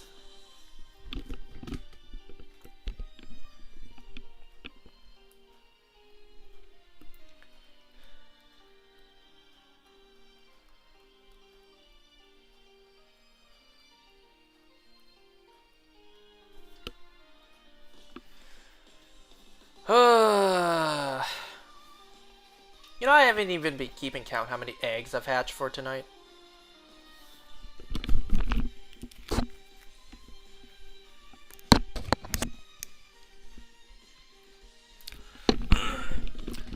Tomorrow night I won't be able to do anything here because tomorrow I'm going to be visiting my sister's husband's dad. We're gonna go over to his place, have dinner with them, just to check up on the family, you know. After this dude straight up had a heart attack. We're just going over tomorrow night to have dinner and just check up on the family. Just be like, how you been? You doing okay? You feeling okay ever since that happened? It's like, how are you now? We're here for you if you ever need anything, like that kind of stuff.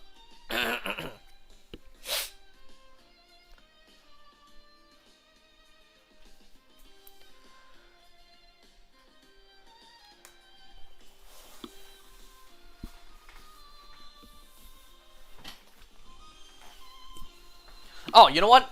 I looked to the side. I completely forgot to show you guys these. Check out what I got in the mail recently. Look at this. Look at this right here. Check this out. Look at that. Look at that. Look at this. Oh, what's this? Oh. Check out what I got in the mail recently. Oh, that's not it. Oh, look at this one. So I got these 3 in the mail a couple days ago. Don't ask me how much they cost, because I spent a lot of money on them. A little too much money. But hey, these amiibos are more rare, so more expensive. And I saw probably the cheapest opportunity I would ever have to get them. So I bought them. Don't worry how much they cost.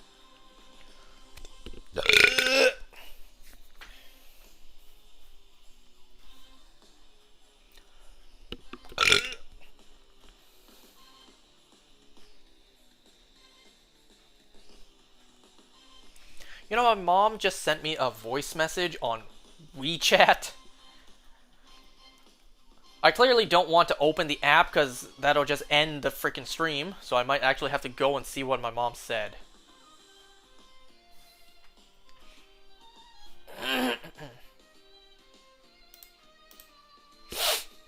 Well, the song is almost over. We've actually been listening to the song for like 40 minutes.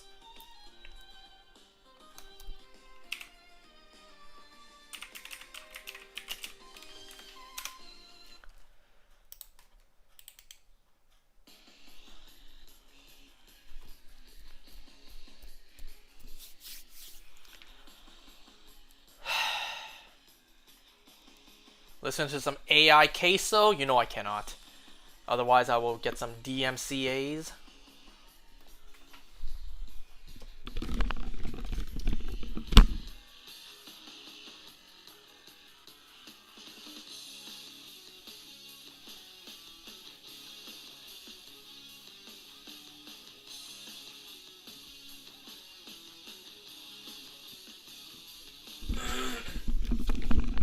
Okay, I'm just gonna be right back. I'm actually gonna go see what my mom wanted, and then I'll be right back.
Okay, I'm back. It was nothing. Ugh. So let me tell you about something else I did today. Yeah, today I was going to watch Joker 2, but then first I watched Penguin, and then I took a nap. And then after I woke up from my nap, I went out and bought some lunch. Then I watched From. So let me talk about my lunch today. Today I went out and I tried the Wendy's Krabby Patty. I tried the Wendy's SpongeBob collab. And, well, it was nothing special. Now, what I didn't want to do was I didn't want to walk into the restaurant as a grown man, a grown adult with facial hair. I didn't want to walk up to the counter and be like, I would like your finest Krabby Patty meal, please. Like, do you still have the SpongeBob collab? I would like to try the Krabby Patty, please. Man, I just didn't want to. I didn't want to do that. That sounded so embarrassing. What I did instead was I went through the drive-thru, which didn't make a damn difference because my face could still be seen when, picking up the food. When I actually got up to the drive-thru, I actually asked, do you still have the SpongeBob Krabby Patty collab? They was like, yeah, we do. Okay, I'd like one of those, please. And because I didn't expect them to ask me, do you want, what size for drink and fries do you want? Because I ordered a combo. It actually didn't come with the pineapple ice cream thing that I thought, they had also. It didn't come with that. I thought it would come with the combo. Turns out it didn't. What came with the combo was actually fries and a soda. Extra pickles, please. Kelp juice, please. Because I didn't expect them to ask me what size for the fries and drink that I wanted, I ordered large for both, which, yeah, I probably shouldn't have. So I got a large drink, a large fries. They also asked me, how many patties do you want? A single, double, triple? I only asked for a single.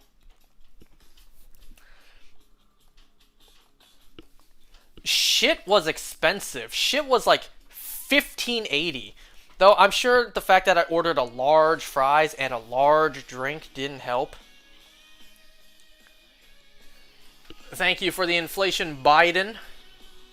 You won't be in office for too much longer. Then again, that's US stuff.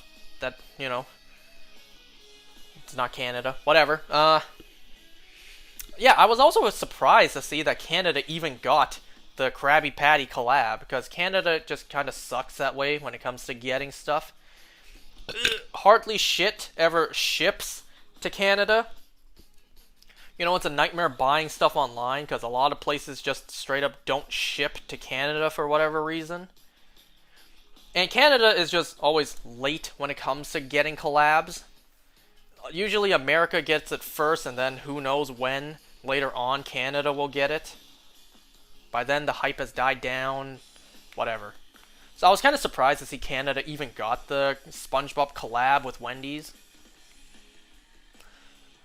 So I got the Krabby Patty. I came home, I tried it, and it was just a regular Dave single. It was nothing special. It was literally just a regular Wendy's single burger. You know, I asked them, do they still have the Krabby Patty collab? She said yes. Even if they didn't have it anymore, she literally still could have told me yes, we still have it, and just served me the regular food. Because that's exactly what this was, the regular food. Like, there was no difference in the packaging, no difference in the wrapping for the burger, no different paper bag, no nothing. It was identical to the regular Wendy's food. I did also check my receipt. It actually did say Krabby Patty. So it didn't say Dave Singles. So the receipt actually did say Krabby Patty. So I tried it. I wasn't having any expectations like this will taste majorly different from the typical Wendy's food. I was at least hoping for a different sauce, because I think I saw online that's the major difference. It's a special secret sauce. You know, you get the Krabby Patty secret sauce, and that's really the only difference. I tried it. It tastes exactly the same. It was identical to a Dave Singles. Not all the eggs were hatched there, by the way. So yeah, I tried the Wendy's Krabby Patty. It was identical to just their regular food. Not even the secret special sauce or nothing. You know, it was as good as Wendy's food is.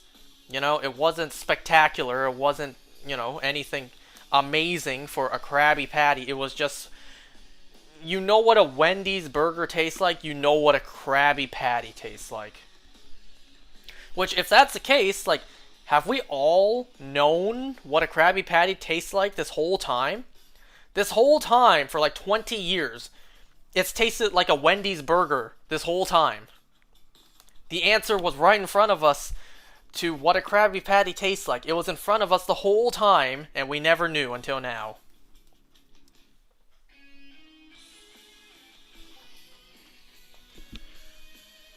Oh, what'd you send me?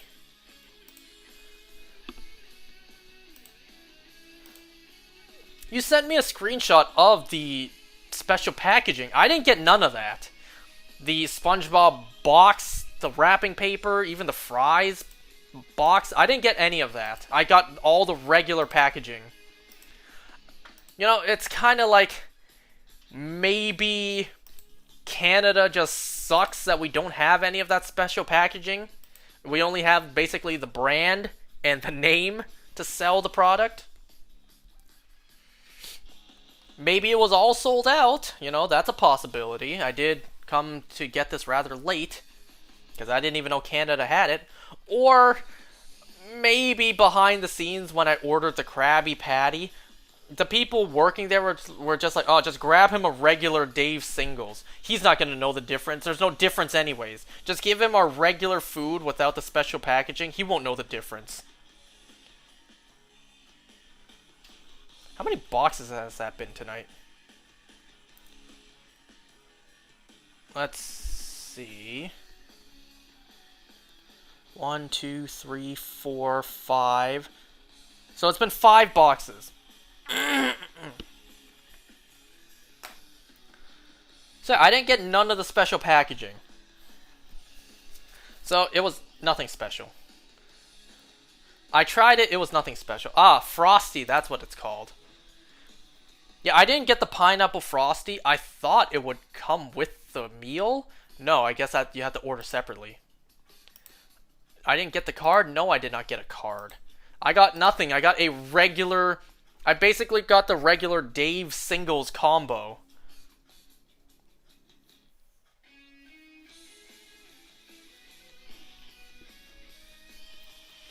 Maybe I just went to the wrong Wendy's, you know?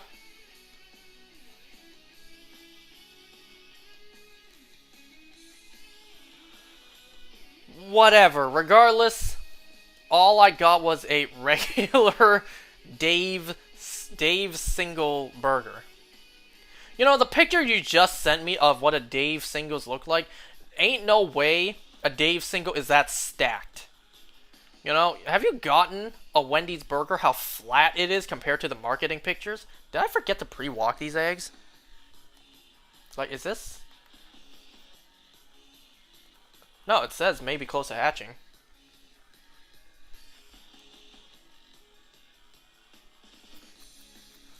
And, you know, I've asked this a little while ago. Like, if the restaurant's called Wendy's, who the hell is Dave? You know, because a lot of the menu items are Dave's Singles, Dave's Double, Dave's Triple. Like, who's Dave? If the restaurant's called Wendy's, who's Dave?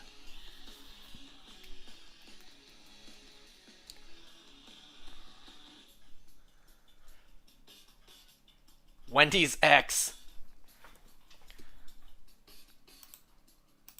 Wow, these eggs are taking a while to hatch. I should have pre-walked them. Didn't it say it's close to hatching?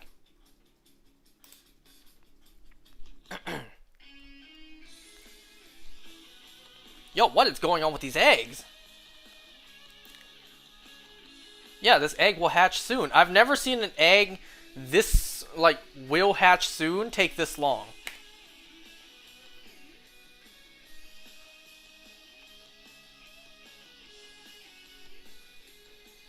Shiny? Yeah, this guarantees a shiny.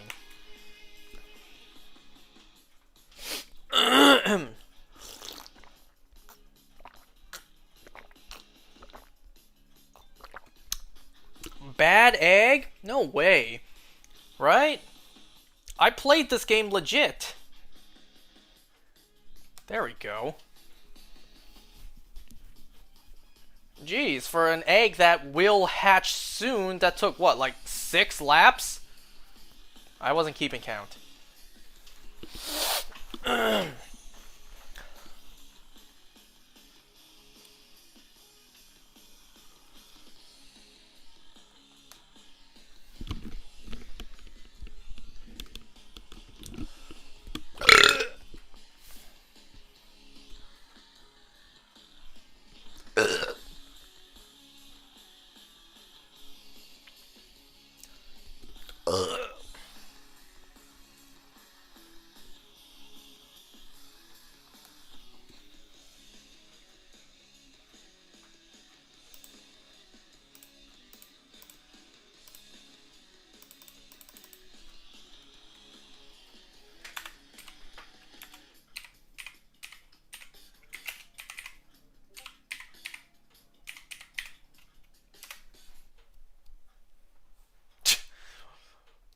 My friend just commented on my Instagram post. Man is just making the Wojak pose without opening his mouth.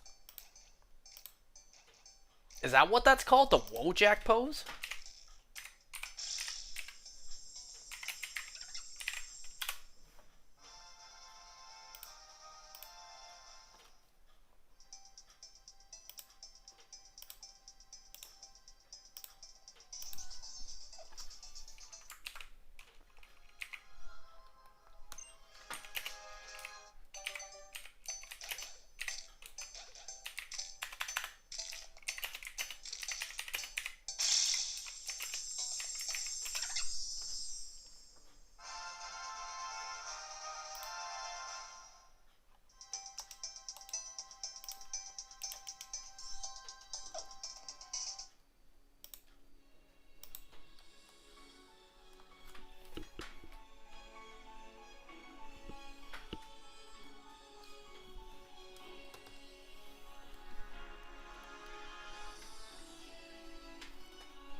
You know, when I go to Japan, I gotta remember to download Persona 5 X on my phone while I'm there. Because I'm too stupid to know how to download it here. So, you know, when I actually go there, I gotta remember to actually download it.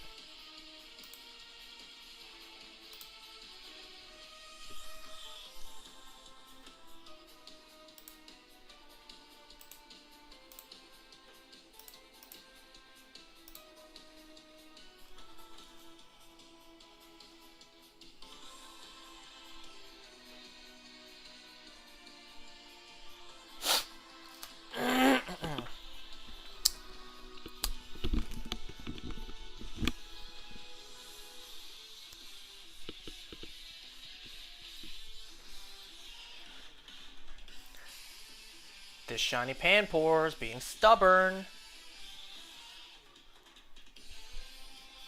I don't know if we've reached odds yet. I need to take a look. Not gonna lie, my luck for these egg hunts have been pretty bad. The only hunt that was actually kind to me was Pansage. Patrat and Panseer have been pretty evil to me. And it seems like Panpour is not being nice either.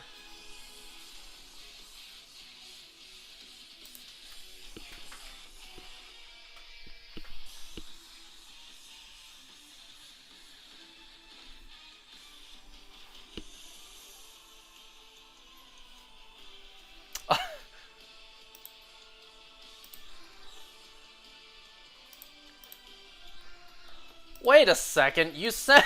Why was that PNG? Wait, why was this picture labeled Dave Sing... Wait, Krabby Patty is just a Dave single. Why was it named that?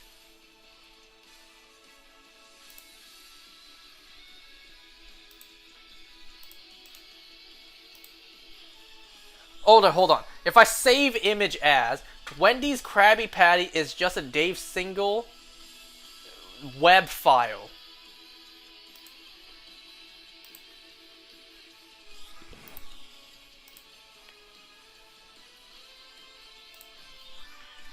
Don't worry about it.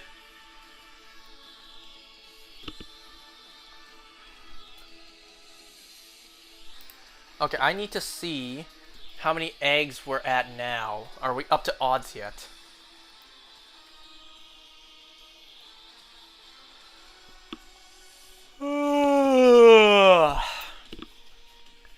Alright, let me see. 8, 16, 17, 18, 19. So what's 19 times 30? 570, so we just passed odds. Whoops, I didn't put any new eggs into my party. Drop my stylus. So we are past odds without a single shiny. We are over odds. We are over odds by like 2 boxes.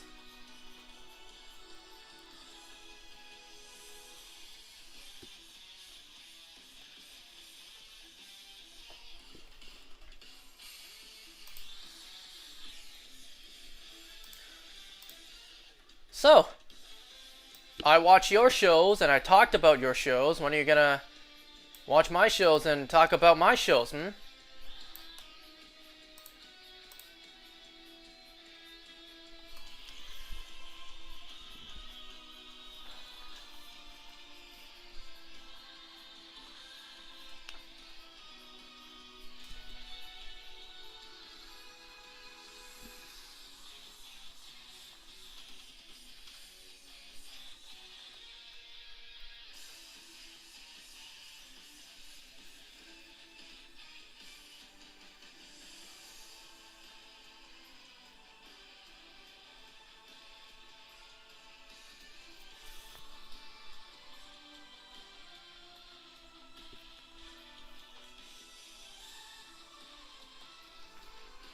By the way, is No Shame in Feeding still watching?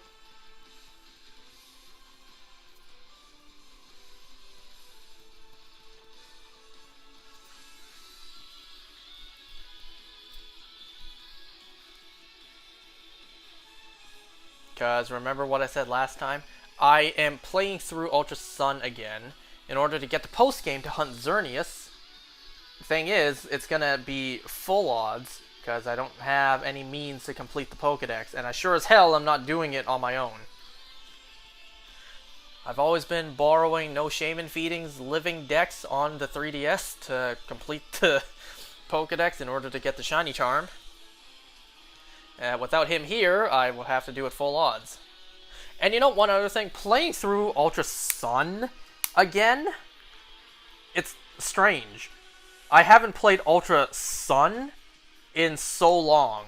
The last time I played Ultra Sun was when the game came out. Because I've been playing Ultra Moon this whole time. Ultra Moon is my main copy where I do all my progress. Ultra Moon was, you know, the other copy that I actually had. And I kept on resetting and keep on replaying in order to hunt, in order to shiny hunt in post-game. This is the only other time I have ever replayed Ultra Sun. There's not a lot of differences, but like the minor details is like, wow, that really sticks out. Because I'm not used to seeing that. I think like the menu has a little bit of a difference. I could be wrong about that. It's been so long since I've played Ultra Sun. To see the days of time not reversed, you know, when I'm playing during the day, to see it not be nighttime in-game, that is so bizarre.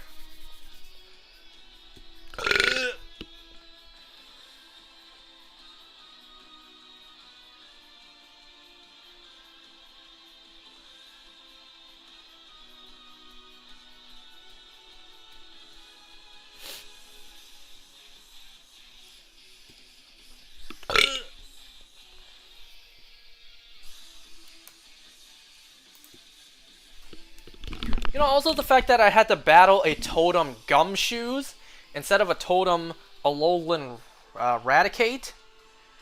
Yeah, it's like, that's a pretty big difference.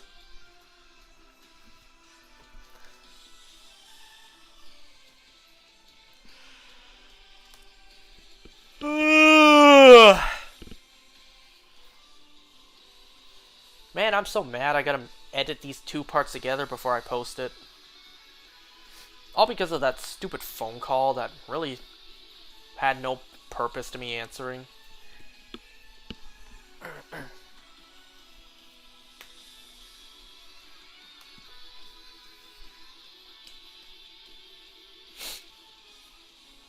You know, I saw an Instagram post recently. It was talking about like how screwed you are if you're single. The post kind of went like, you are cooked if you are still single, because unless you met someone from either work or school, yeah, you're screwed. He also mentioned like dating apps. They're so weird to use because you know you are incredibly down bad for using it just like the other person is. And you're expected to make a connection with a complete stranger you know nothing about. You're just expected to make a connection like that. That's just been weird to me. That's always been weird to me. I mean, at this point, that's my only option.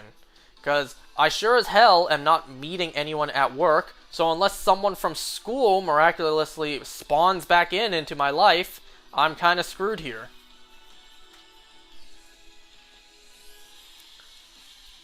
And we're talking bare minimum high school, because I didn't really meet anyone from college. So unless someone I knew from high school just randomly comes back into my life, yeah, I'm kind of screwed here.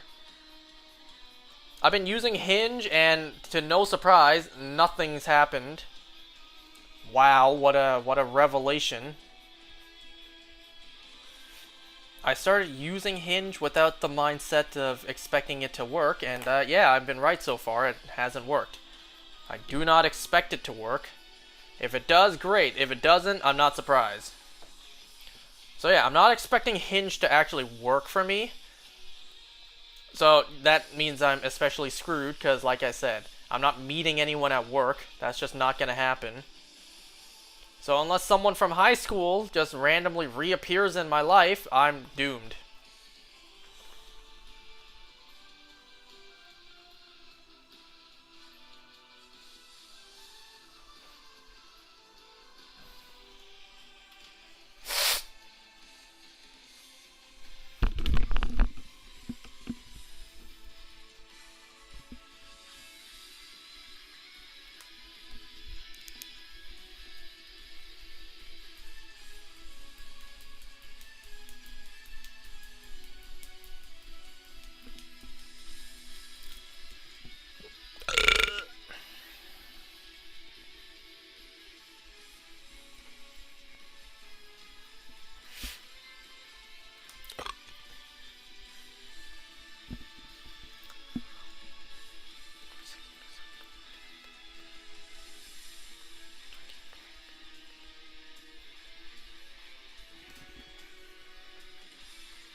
Let's move on.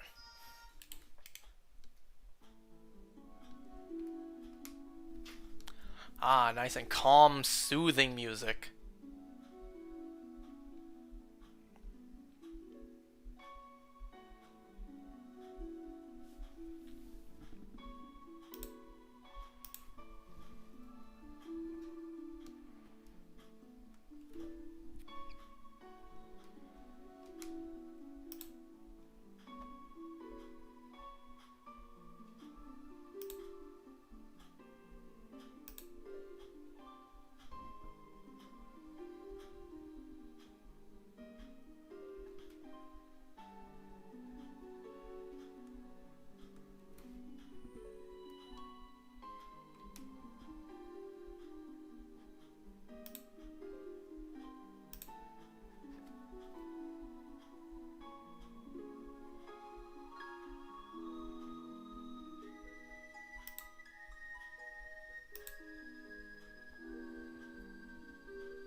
Sounds like Star Trek.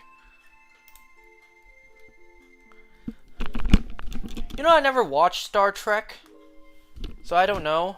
I don't know a thing about Star Trek. I know, sad childhood. We have one more box to hatch for tonight. Really does not seem like we're gonna get any shinies tonight, sadly.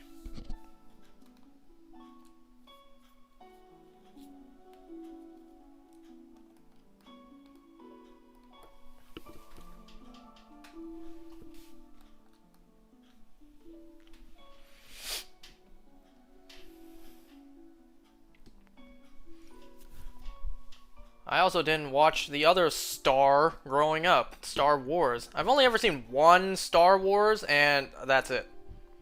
Which one was it that came out in 2015? That's the only Star Wars movie I ever watched.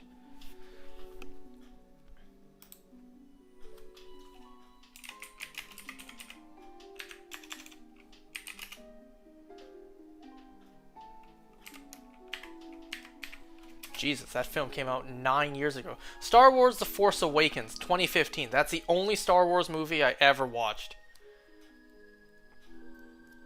That came out 9 years ago. Holy God. I remember going to the theater with my family to watch it. My dad was more excited than me. You know, Star Wars has always been something else I've wanted to catch up on. Of course, I would go back to the original trilogy, start there, watch literally everything. But then it's like, I'm seeing a lot of the modern day Star Wars projects are absolute trash. And it's like, man, I don't really want to catch up. I'm sure the previous projects were good, but it's like, I realize how bad the current projects are. Didn't the Acolyte get cancelled?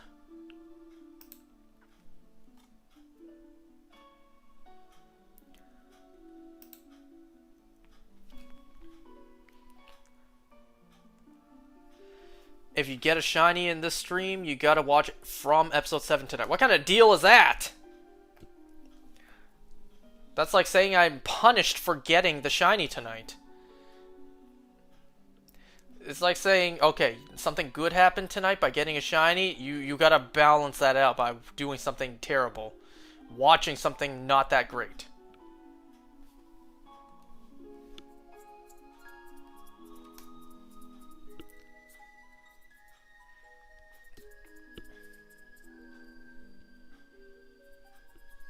I'm not gonna watch it tonight. I'll probably wait till next week to watch it. What, you got a problem with me watching an episode a week like how it was intended? Like how it was when it first released? Not everything needs to be binged.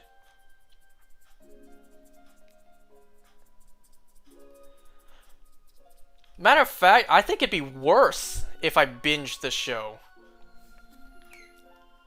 The hell was that sound? Oh, that's my dog. I think it'd be worse if I binged from.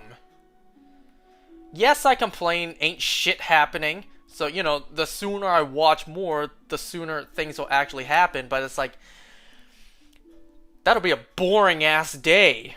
A whole day watching nothing but From, where barely shit happens. Slow ass pacing. It's like, damn, what a terrible use of a day. And, you know, there's a perk to actually watching shows a week apart per episode. It builds suspense. You actually feel the build up, the story playing out. I mean, you know, in the case of From, the lack thereof. You know, week to week, you could theorize what's going to happen next. And once again, the lack thereof for From, can't really theorize what's going to happen next. At least now I somewhat can. Previous episodes, nah, there was nothing I could work off of.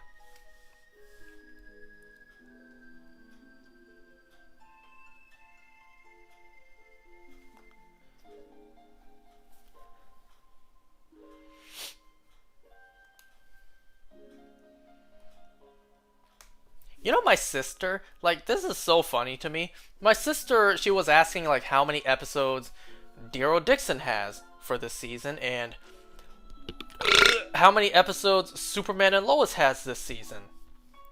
I told her Daryl Dixon has 6 episodes per season, and this season of Superman and Lois only has 10. She's like, wow, that's it? In the past, seasons had, like, 20 episodes. I'm just like, sister, weren't you complaining about shows being too long?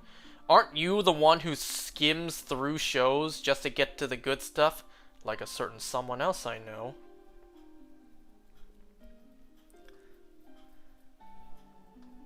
Man, TV is such a touchy subject. When cable TV shows did 22 episodes a season, people complained it's too long. Now that shows are more towards streaming services, the shows are higher quality, but the seasons are shorter. 6 episodes, 10 episodes. It's like, now it's too short. Is it that hard for Hollywood to find that balance? Where the season's not so long, there's majority filler, but also not so short. The pacing is lightning speed.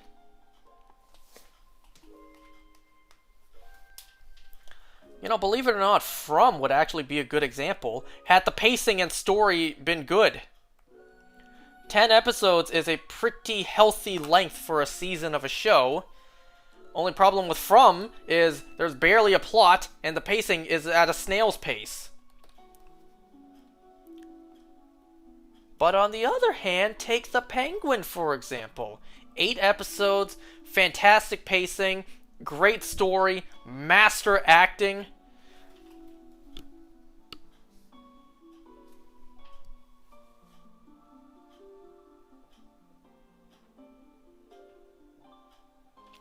I swear to God, if this bozo watching me right now is gonna start watching The Penguin just because I talked about it but did not recommend it to him,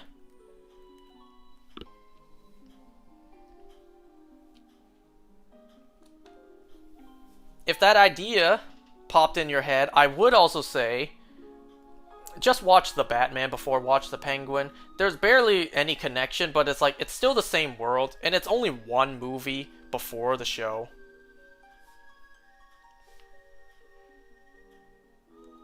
You can know what the main character did literally like 2 weeks before the show takes place. Because I think that's where the show is set. It's only been 2 weeks since the events of the Batman movie.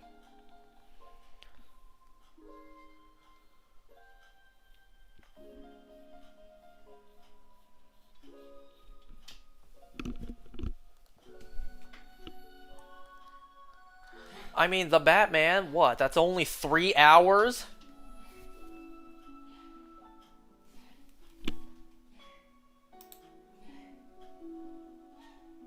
I heard rumors that the Batman 2 is going to be set in winter.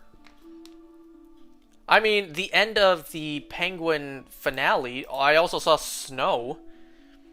So, there's now even more of a chance that could be the case. Yo, I don't think we've ever really seen the Batman or any Batman in live action be set in winter. And I'm not counting, you know, the one where Mr. Freeze was the villain. Like actual winter with snow outside. Can you imagine those shots? Those money shots with Batman and snow falling down? Oh my lord. It's gonna be some extra fatty eye candy.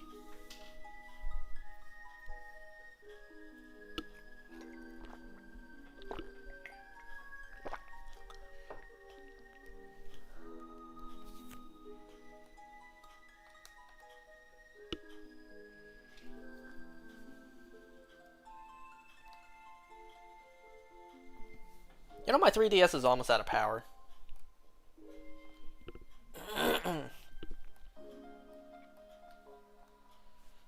Let's see, what'll happen first? Hatching the rest of the eggs or the power shutting off? I have half a box left to hatch.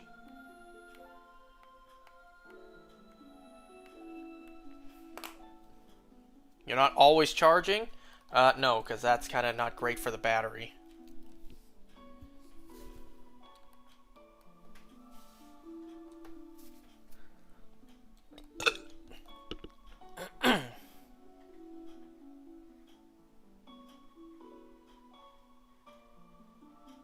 It's not great for the battery to die either. Don't worry, it won't die. Fine, I'll grab the cord to plug it in right now.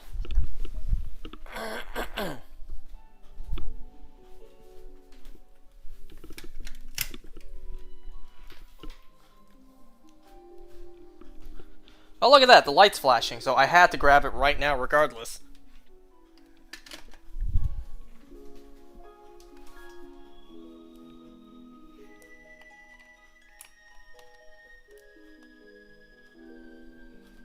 You're welcome.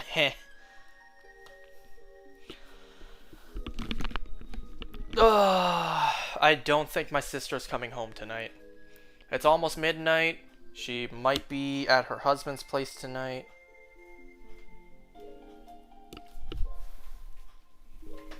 Are my eyes deceiving me, or is that it? Guys, I think that's it. I think that's the shiny. I can barely tell.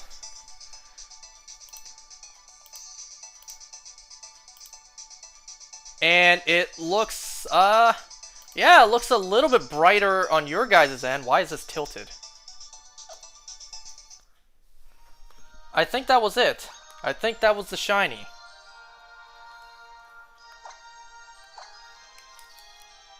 Whoops. Yeah, that was it. That's the shiny. I thought that'd be a bigger noticeable difference. I really had to look closely to see if that was even shiny. There you go, that's shiny. Oh my god, is the date correct? Because I forgot to change the date on my 3DS. Yes. Yes, today's date is correct. If that wasn't correct, I absolutely would have reset the game just to hatch it with the proper date. There we go, we got the shiny. Barely noticeable. That was even less noticeable than Pansage and Pansear, despite it having the best shiny out of the three.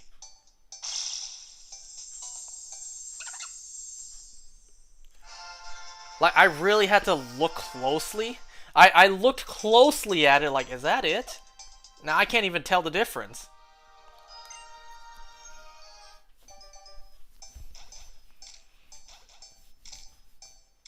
W, now watch episode 7. Deal is a deal, even though you didn't agree. Yeah, I didn't agree, man. We didn't shake hands. I did not say deal. I was actually against the deal.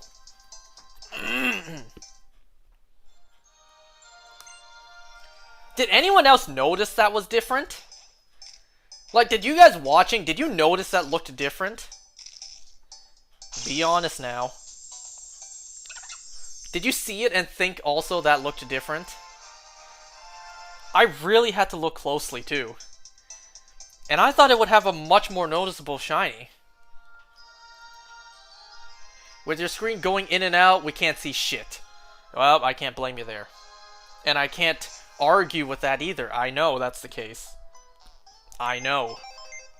Well, that's just how physics is, I suppose.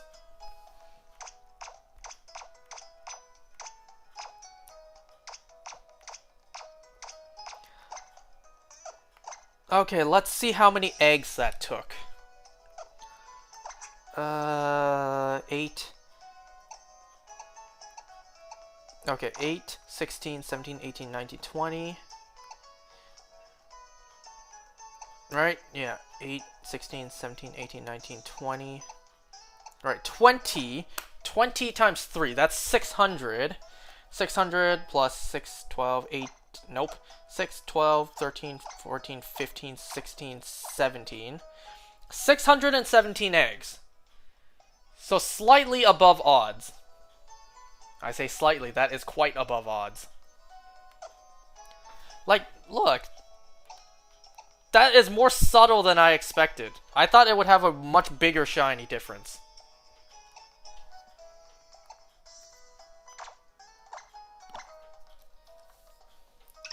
Like, I honestly thought that would look much more different. When you look at them back to back like this, and you can tell. Barely. Still. I thought that would look much more different. It's a lot less different than I thought. Gonna put this with the rest of the shinies.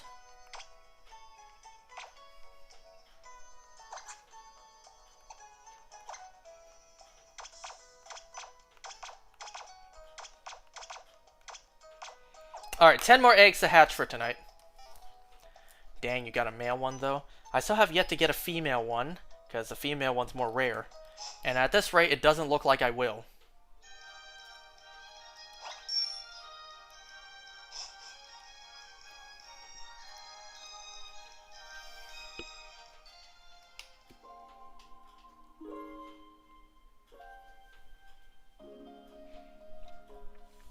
Well, we got a shiny tonight, so hey, that's great.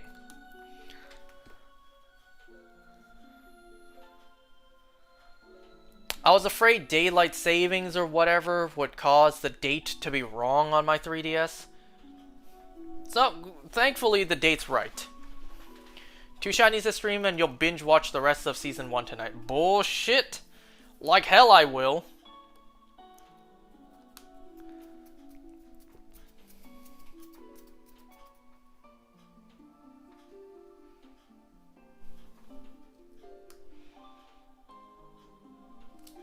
How about if I get 2 shinies a stream, you'll binge watch the rest of one of the shows you quit? How about that?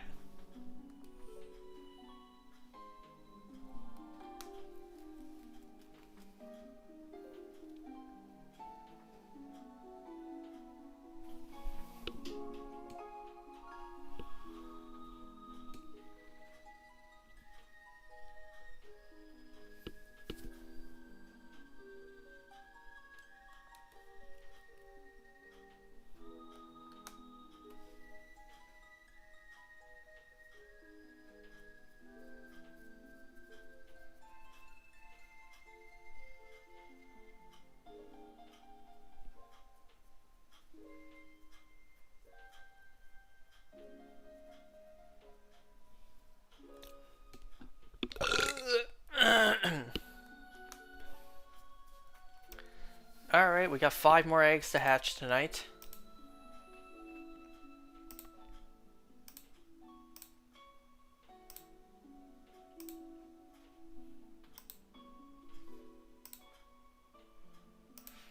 You get 3 shinies hatched from 3 eggs back to back to back this year, and I'll watch the rest of The Walking Dead. I have a better chance of winning the lottery than that happening. I still don't have a better chance finding a girlfriend than that happening, though. Ain't that sad?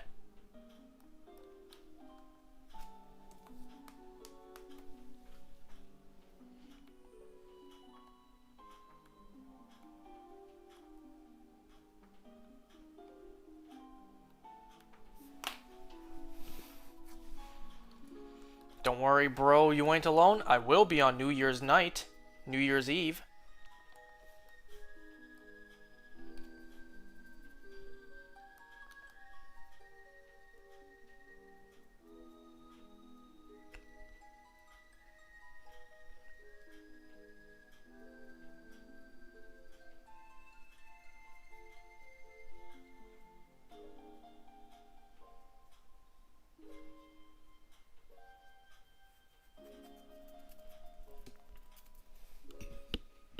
We'll hang out and watch the Spy X Family movie. Man, we were supposed to watch that a year ago.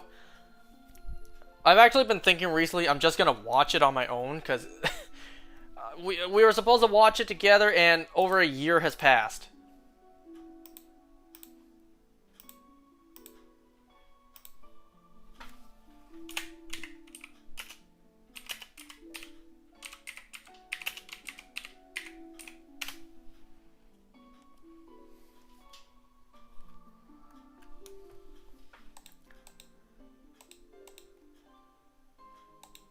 Well, it's almost been a year. It came out December 22nd, 2023. So in a month, it will have come out a year ago.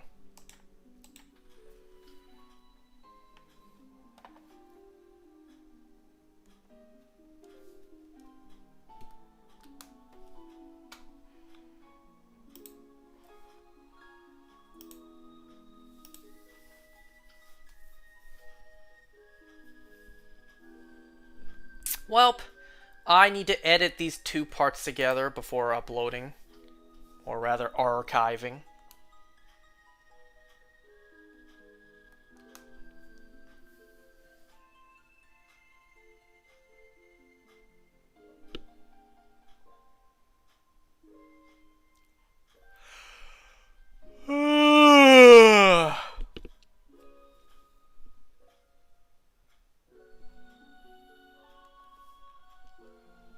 And I think that's it. Nope. One more. I can't count to 5.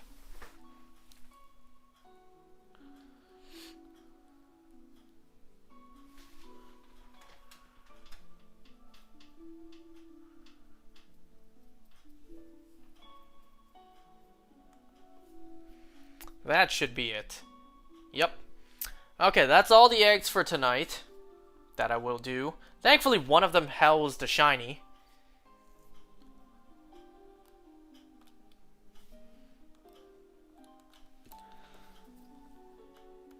So here's hoping that that the last 6 boxes we have has a shiny in it. Because if not, I will need to collect all these boxes worth of eggs again.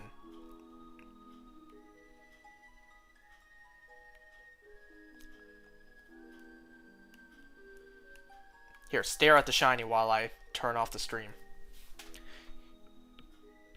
I showed you my Master Sword puzzle, right? Yeah, and I sent you the clip of Jack Hornsby pulling out Excalibur with the rock still attached to it. So, there you go.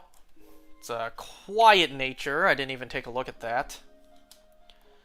They all have Glutton. Yeah. I didn't do anything to possibly give it the hidden ability or whatever. They all have Glutton. Keen Eye... No, Runaway, Runaway, and Keen Eye.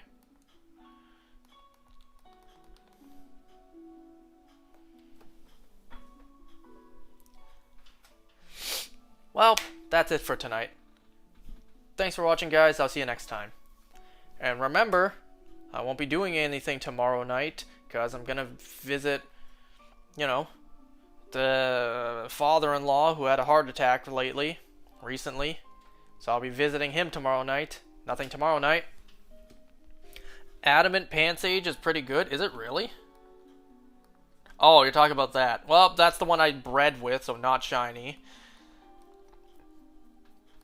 Yeah, I got 2 naughty ones. Ain't that crazy? Okay, that's gonna be it. Thanks for watching, guys. See you next time.